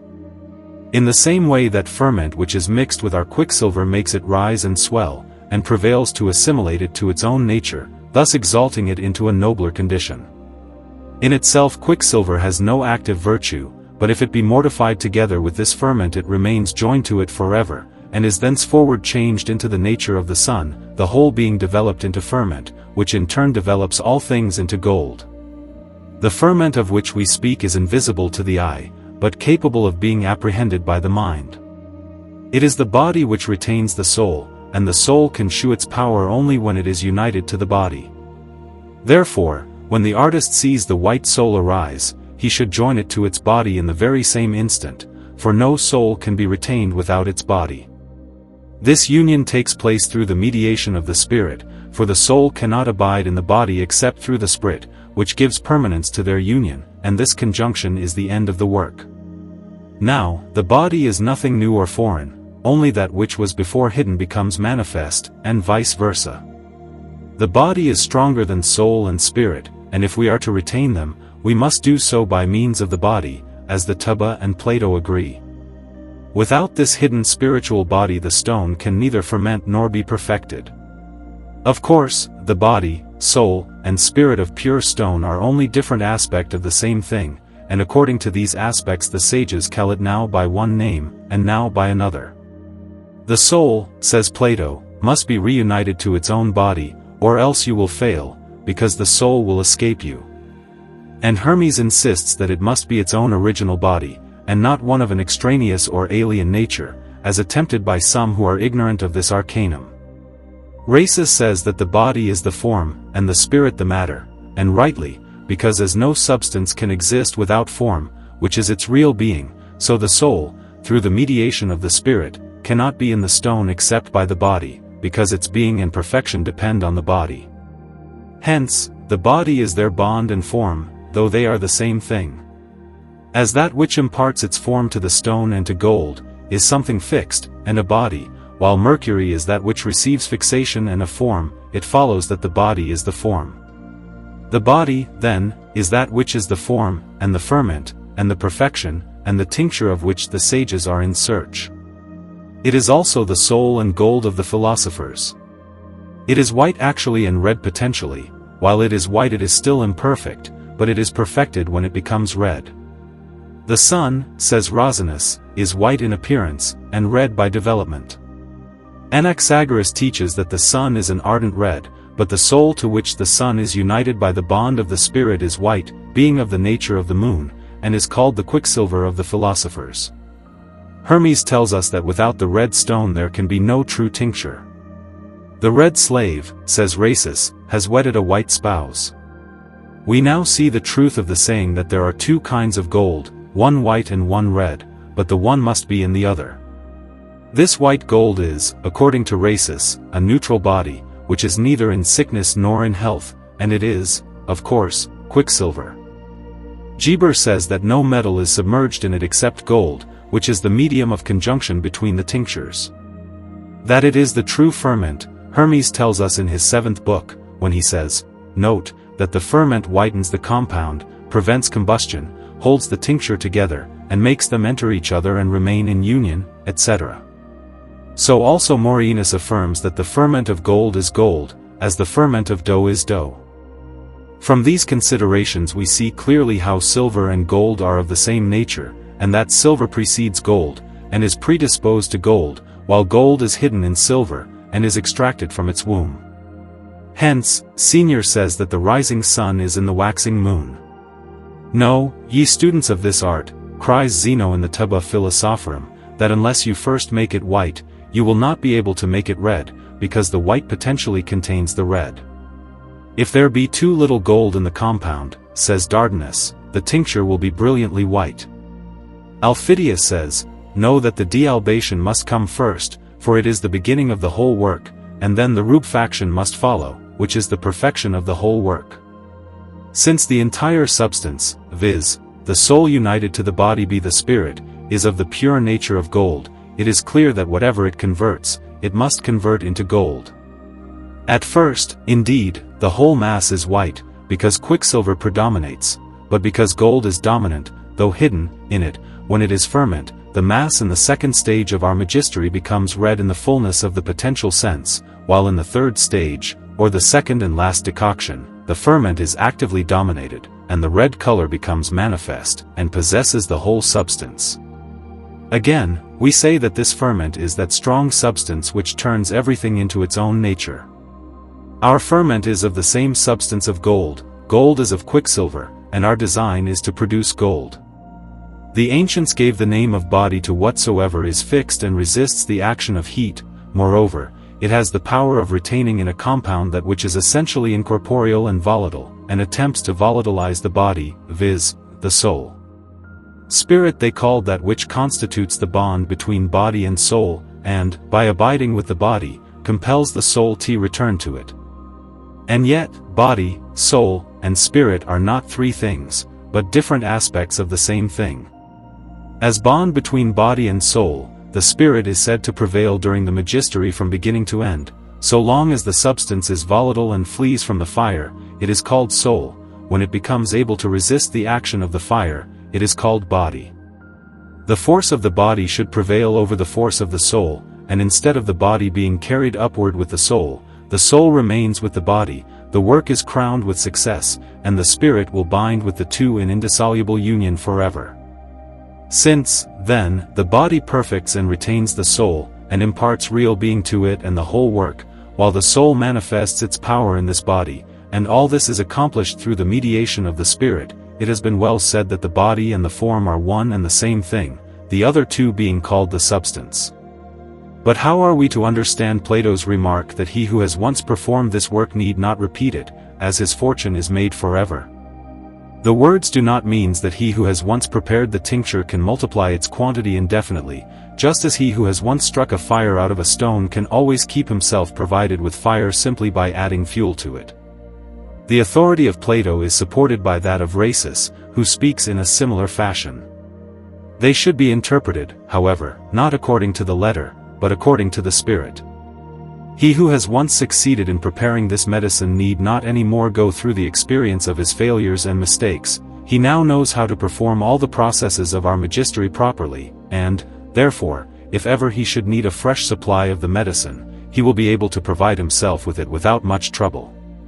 When the alchemist, in the course of his decoction and putrefaction, has reached the end of the first part of our magistery, in which is seen the simple white color, before the appearance of any other colors, then he must straightway set about the second part of the work, and this second part is the ferment and the fermentation of the substance. Then, if all elements are evenly combined without being touched by hand, the artist is a rich man, and has no need, thenceforth, in repeating the work, to repeat all his former mistakes. But, if he does not combine the elements evenly, the whole substance will vanish into thin air, and the alchemist will have lost his hope for riches. If, says Halley, you do not find this stone, when it germinates, no other will arise in its place. Beware, says Plato, lest in the fermentation you come to a bitter end. If there be any hindrance or obstacle in the solution, there will most likely be corruption in the augmenting. The right moment must be seized here, as in all other things. When you are baking bread or sweetmeats, or any other solid substance, the moment will arise when they are perfectly done, and if after that moment you leave them in the oven ever so short a time, they will be marred, burnt, and destroyed. Halley compares the preparation of our stone to that of soap, which is spoiled if boiled beyond a certain point. Hence the artist must be extremely watchful, and as soon as the substance has reached its most subtle stage, he must put an end to the digestive process. If he pushes it any further, the combined forces of the fire and the volatile part of the substance overcome its fixed part, and the whole evaporated. He who knows how to pacify and assuage the hostility of the elements will be successful in our magistery, but no other. The object of what has been said is to shew that at the close of the perfect decoction and putrefaction, nature, by the ministration of our art, generates a bare simple matter, not united to its form. This matter the ancients called first matter, on account of its resemblance to the first matter of the world, before it received its form. This matter needs to be united to its form, which form is the ferment, and is hidden in its womb. This conjunction must take place immediately the matter is born, the same will then become durable and imperishable. Nature, unassisted, cannot effect this union, because it is irrational, and its operations go on forever in successive renovation and destruction, but the artist can watch the proper moment, and preserve that which the fire has generated. Now, when the conjunction has taken place, the substance has nothing more to fear from the fire. If one only knows the right moment, the conjunction is a very easy process, and when it takes place, there are many wonderful phenomena, as Morienus testifies. It is brought about by a well-tempered fire, the action of which is stopped by a watchful artist. And this conjunction accomplished, it is open to the artist to rest. Socrates, in the Tuba Philosophorum, says that what follows is woman's work and child's play. Rhasis says that nothing but vigilance is requisite, for as the ablution and depuration of the elements are accomplished by the presence of fire, so are the conjunction, perpetuation, and fermentation of the purified matters performed in the absence of fire. Concerning the time of fermentation, it should further be noticed that the time for fermenting the substance is the moment when the stone germinates, germination being the revival of a seed after apparent death. The quicksilver first melts through the digestive action of the fire, and then is coagulated with its ferment or body. This process is that which we call germination.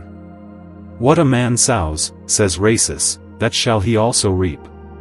Seeds can only spring up after their kind, and bear fruit after their kind. So minerals do not become something else, but return to that from which they arose.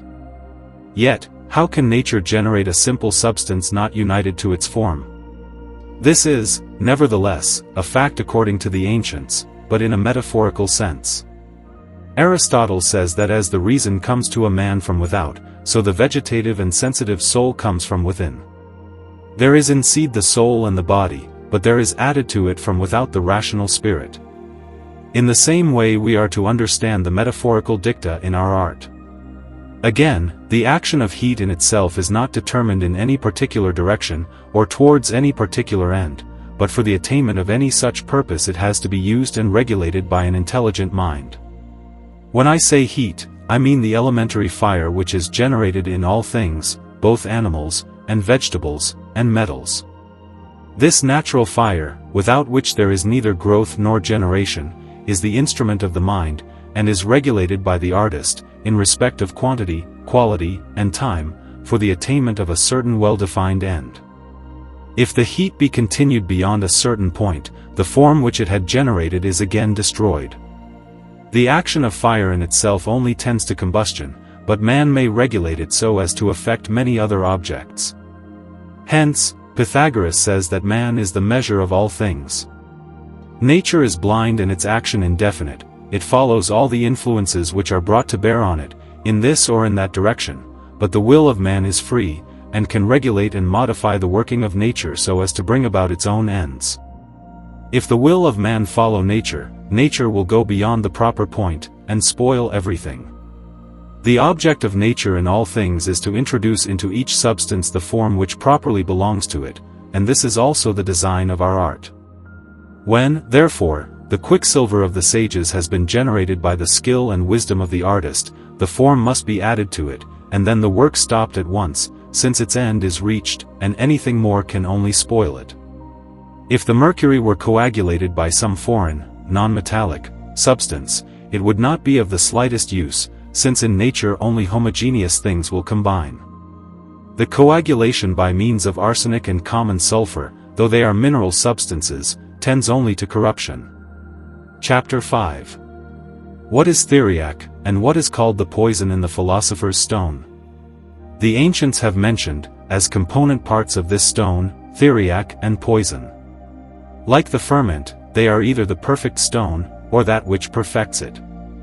In the first sense it is improperly, in the second more properly, so called. Because theriac has remarkable cleansing properties, and poison possess considerable medicinal virtues, they may mean the stone, which cleanses common metals from all impurities, and converts them into gold. The 4 corrupt metals suffer from 4 different kinds of leprosy, and therefore, each needs this poison for its cure. Iron is infected with leprosy from corruption of the bile, tin from corruption of the phlegm, and lead from simple melancholic corruption, which is also called elephantiasis.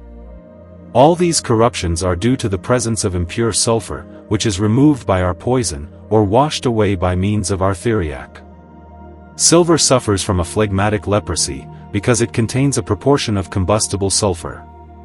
But wise nature in the generation thereof has combined a certain theriac therein, and when the sulfur has been purged of by the stone, gold immediately results.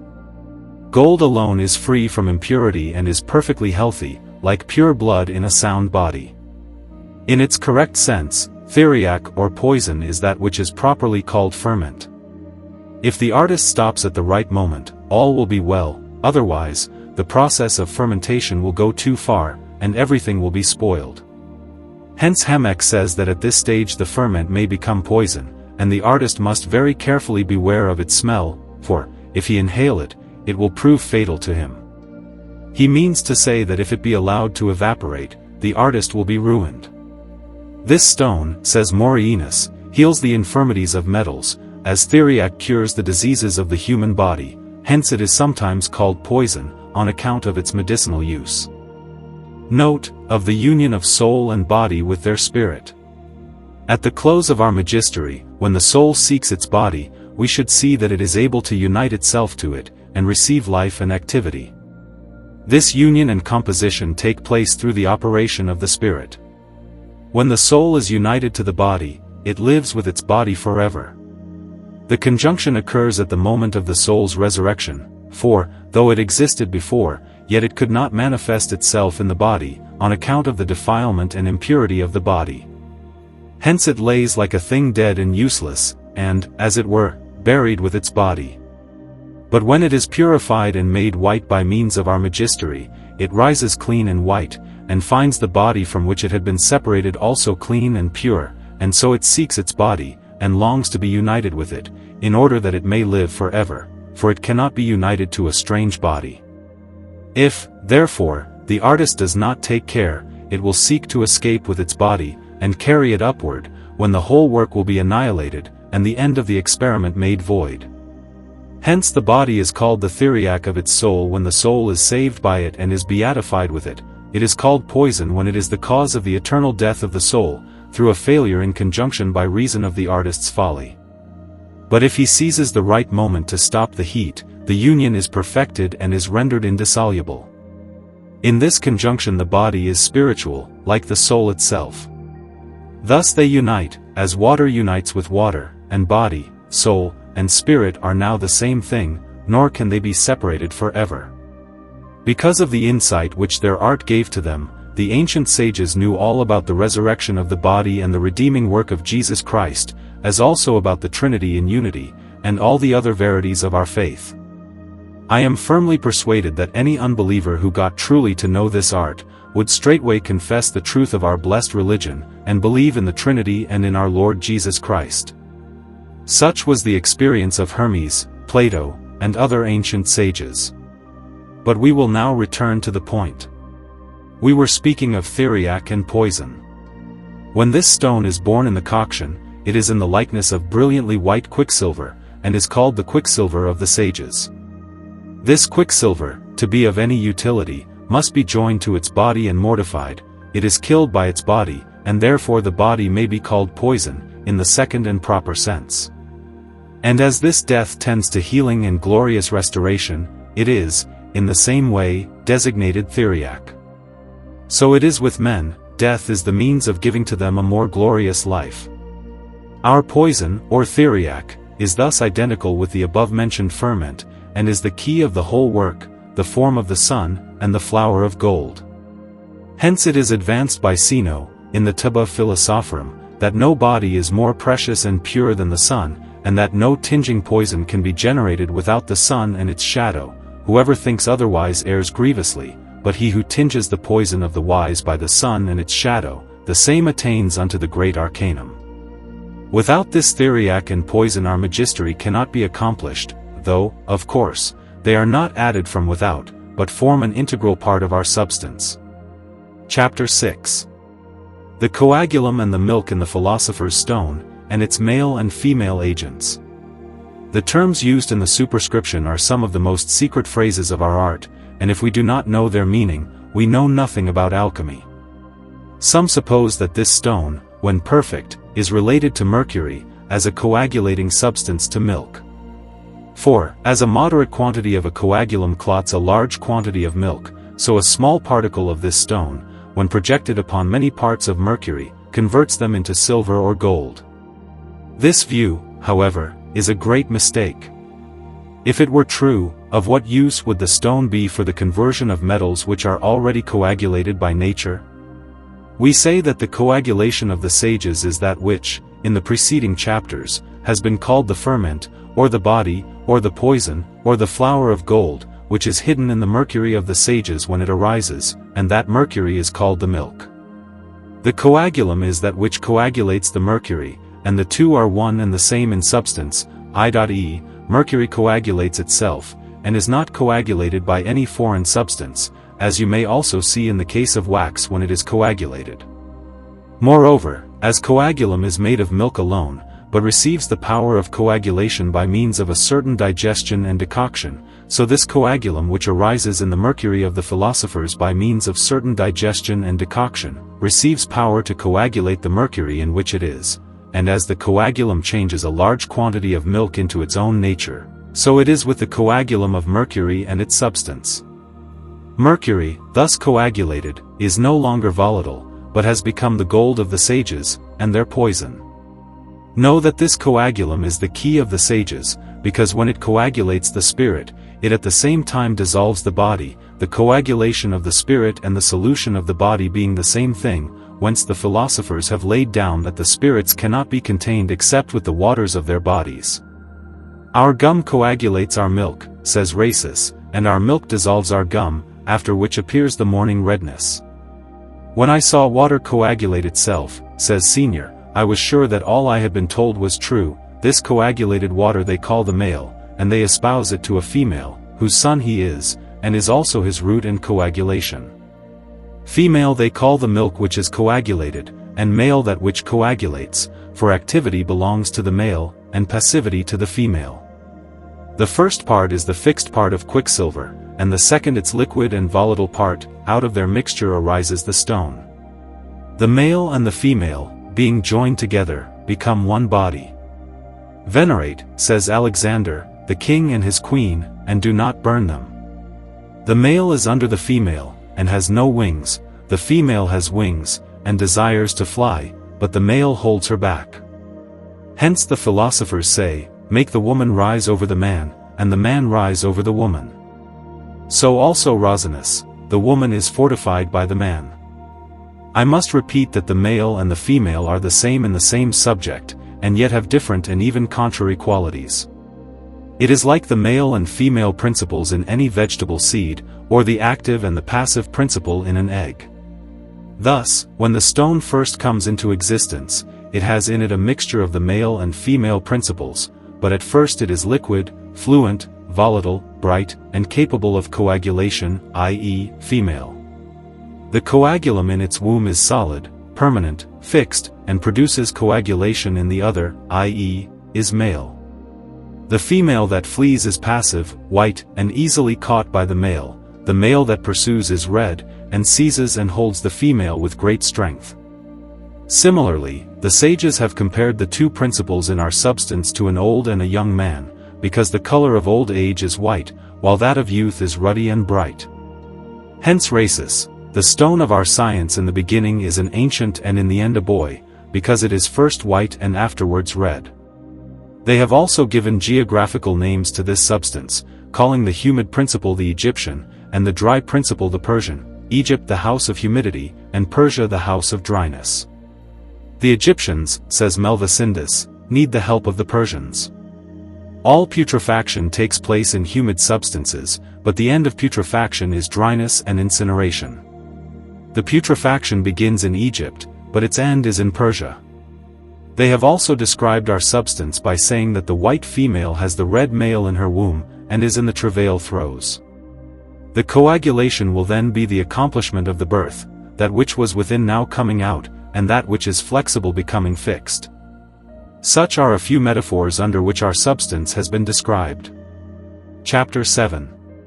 This is a chapter of the different similitudes of the generation and birth of the embryo out of the menstrual blood, and of a chicken out of an egg, considered as analogous to the birth of gold out of sulfur and quicksilver. We will now proceed to illustrate our meaning still further by the help of some analogies. The first analogy we shall select is the generation of the fetus in the mother's womb. The generation of the fetus is brought about by the male sperm, in conjunction with the female menstrual blood. The latter is the substance, the former the active principle. As soon as the form is generated, the sperm is purged off. In generation, the male contributes the form and the active principle, the female contributes the substance and the body. The sperm is to the menstrual blood what the carpenter is to the wood in producing a bench, hence the sperm is not part of the thing generated. So gold is caused by sulfur as the efficient or active means and by quicksilver as the substantial or passive means. And as the sperm informs with a form similar to itself, and not foreign, so is it in like manner with sulfur. The outward sulfur acts by digestion upon the inward sulfur which is latent in the quicksilver, and causes it to inform, coagulate, color, and fix the quicksilver into the form of gold or of the stone of the philosophers. It should also be observed that the sperm generates out of the substance first the heart, thus impressing upon the heart the generative virtue which belongs to it as part of the living body. Hence the sperm is separated from the heart, because now the heart is able of itself to form the other members by means of the generative power imparted to it by the sperm. When the sperm has generated the heart, its work is done, and all that remains is performed by the heart. The same principle holds good in the germination of plants. When the seed, in which all the generative force is at first inherent, has sent forth the germ or shoot, the seed itself withers and decays, as something which has henceforth become useless, and the power of generating the rest of the plant is now inherent in the germ or shoot.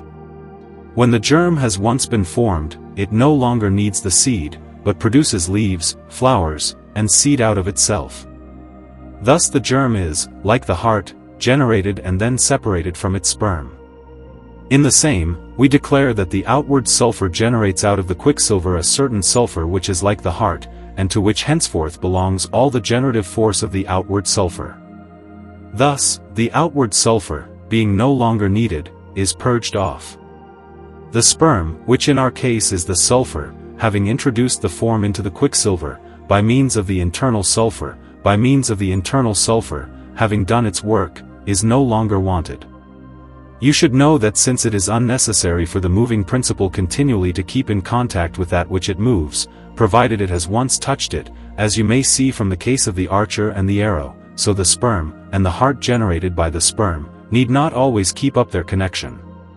In the same way, as soon as the outward sulfur has touched the quicksilver, and generated or created another sulfur out of the quicksilver, which now possessed the power of generating and imparting the form of gold, it is not necessary that the outward sulfur should remain any longer in contact with the quicksilver. It is sufficient that it has touched it in the past. Hence it is fitting that what is extrinsic should be separated, as something corruptible from what is incorruptible. Again, in human generation, if the sperm be sufficiently powerful, and has sufficient heat to assimilate the whole of the menstrual blood to itself, the sperm, coming as it does from a male, will naturally produce a male in the mother's womb. But if the sperm has not sufficient heat or strength, it will not be able to digest the female substance, the latter will, therefore, prevail, and a female will be the result. The consequence of this arrangement is that females have not so much natural heat as males. It is the same with our sulfur and quicksilver. If the inward sulfur has sufficient heat to digest the whole of the quicksilver, it assimilates the quicksilver to itself, and the whole is changed into gold. In the contrary case, the quicksilver will prevail and change the whole substance into silver. Hence gold is yellow like sulfur, and silver is white like mercury. But the yellowness and whiteness in quicksilver are not of double origin, both are of the quicksilver, just as the white and yellow of an egg are both the product of the female bird. In other metals, the sulfur has not yet been able to digest the quicksilver because of its want of heat, as in lead and tin, or it has burnt the quicksilver by means of its excessive heat, as in iron and copper. For the heat of the sulfur may be in excess as well as too little, and thus digestion may be prevented in two opposite ways. When heat is too great it dries up the humidity of the substance, and when it is too small it is choked by this humidity. Too much fire will spoil the food, and too little will not be sufficient to cook it. Gold alone, of all the metals, is properly digested by temperate heat, and silver in the same way, but all other metals suffer either from excess or defect of heat. But, after all, we should remember, with Aristotle, that the real motive principle in sperm is not the sperm itself, but the soul of the person who generates with the sperm, as with an instrument to shape the timber or to fashion the sword. The intelligent soul of man, through the medium of the spirit or blood, moves the hand as an instrument, and the hand moves the outward substance. So the soul of the person generating uses the seed or sperm as an instrument, and acts on the substance or menstrual blood indirectly through the sperm. It is the same with sulfur and quicksilver in the generation of metals. Sulfur is not the principal agent, but the occult mineral virtue or chief intrinsic agent, which acts with the heavenly bodies, and makes an instrumental use of the sulfur, which, then, in its turn, moves the quicksilver, as a substance proper for the generation to which it is moved by the first agents.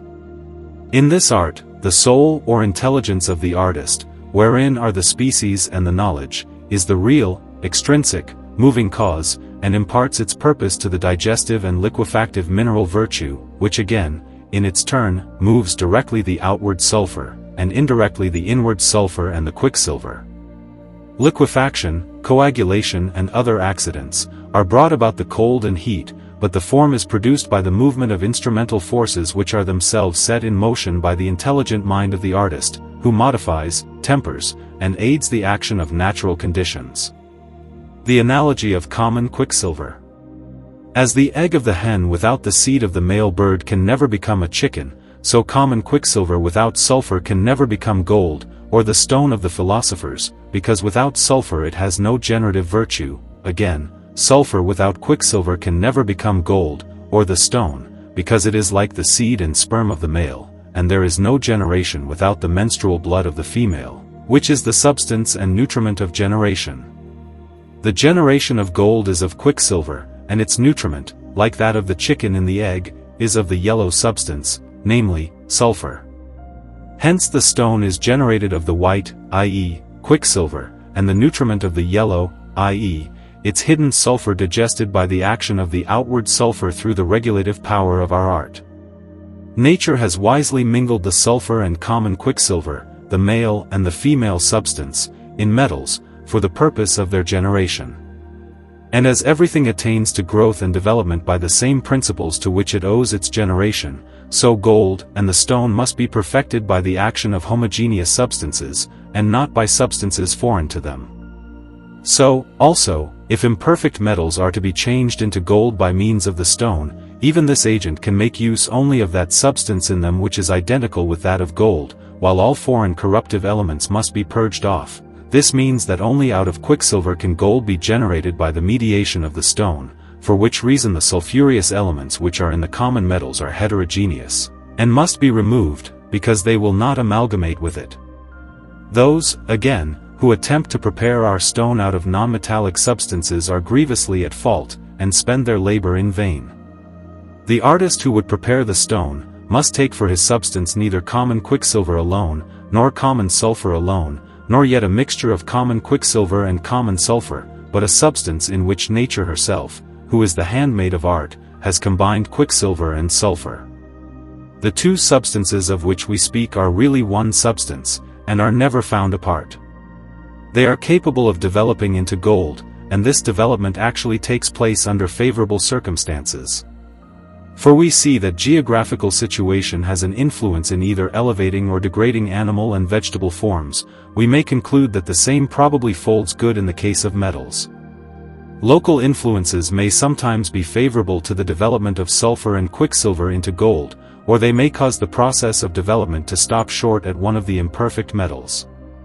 Again, the imperfection of the common metals may be owing to a corrupt state of the surrounding earth, or to an excess of bad sulfur.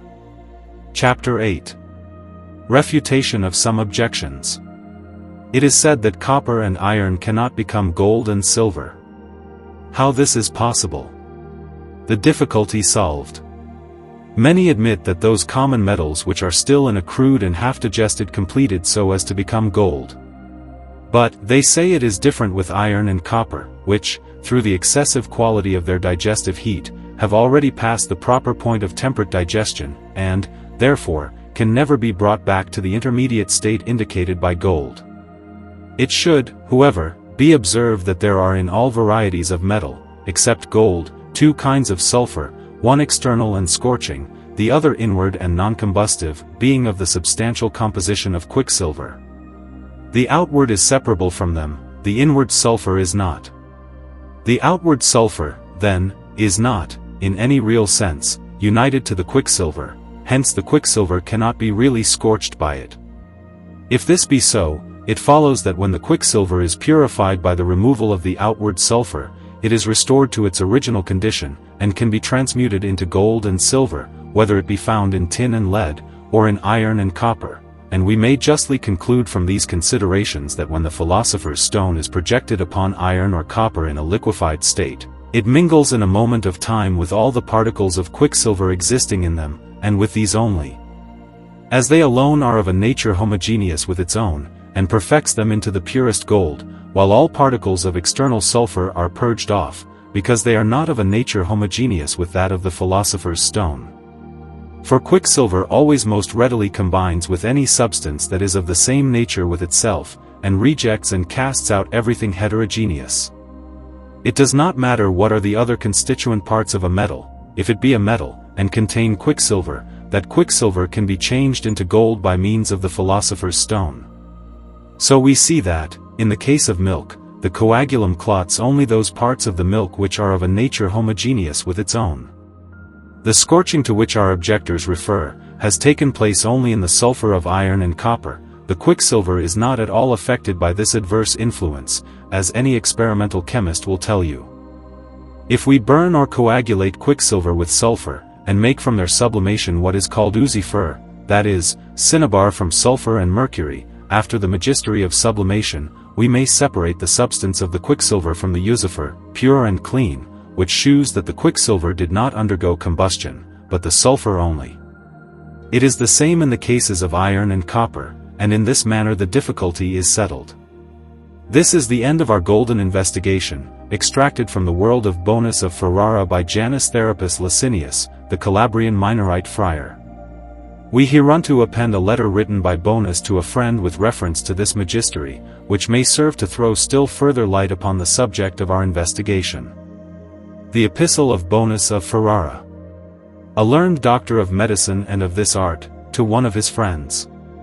You ask me to tell you the matter of the stone which so many sages have sought. Of course, anyone who does not know this matter himself cannot impart the secret to others. But I have good reason to think that I know something about it, and I may speak to you out of the fullness of an experience gained through many bitter disappointments and failures. Nor do I think it sufficient to make a statement, I also desire to furnish you with the grounds of my belief.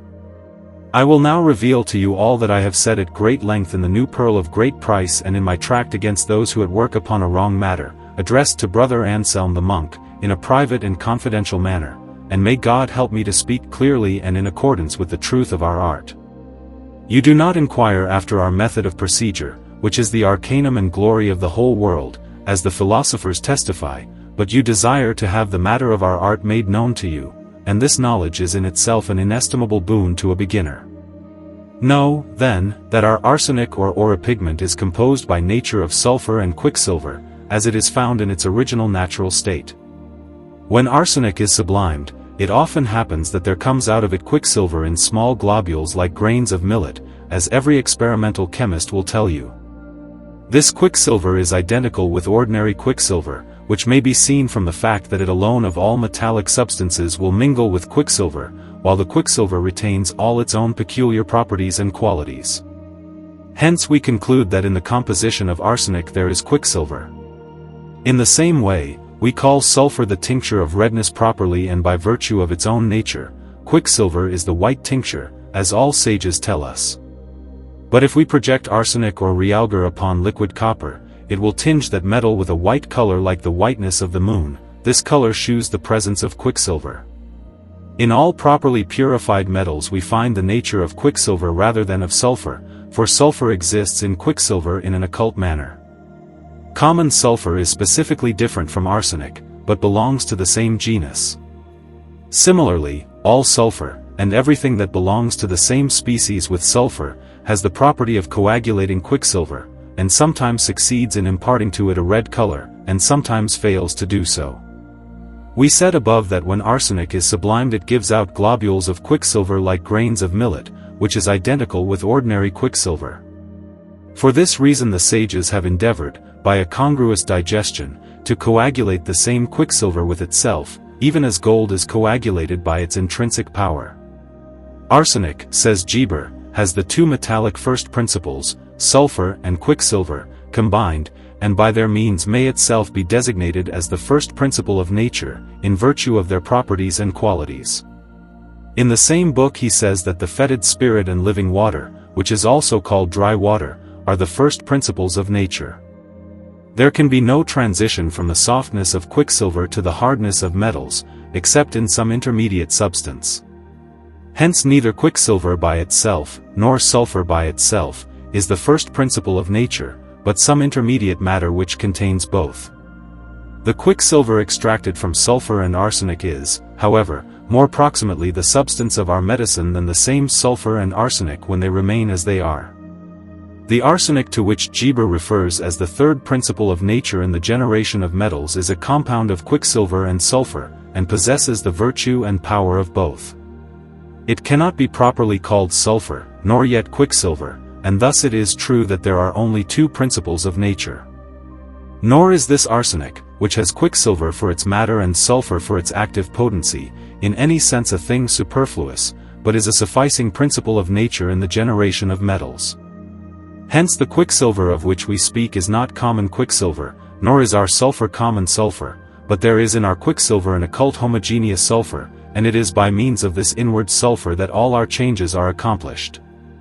Therefore, do not suppose that any compound but the one I have mentioned is the right substance of our art, and forbear to spend your labor in vain upon magnesia, marcasite, tuscia, antimony, or any other heterogeneous material.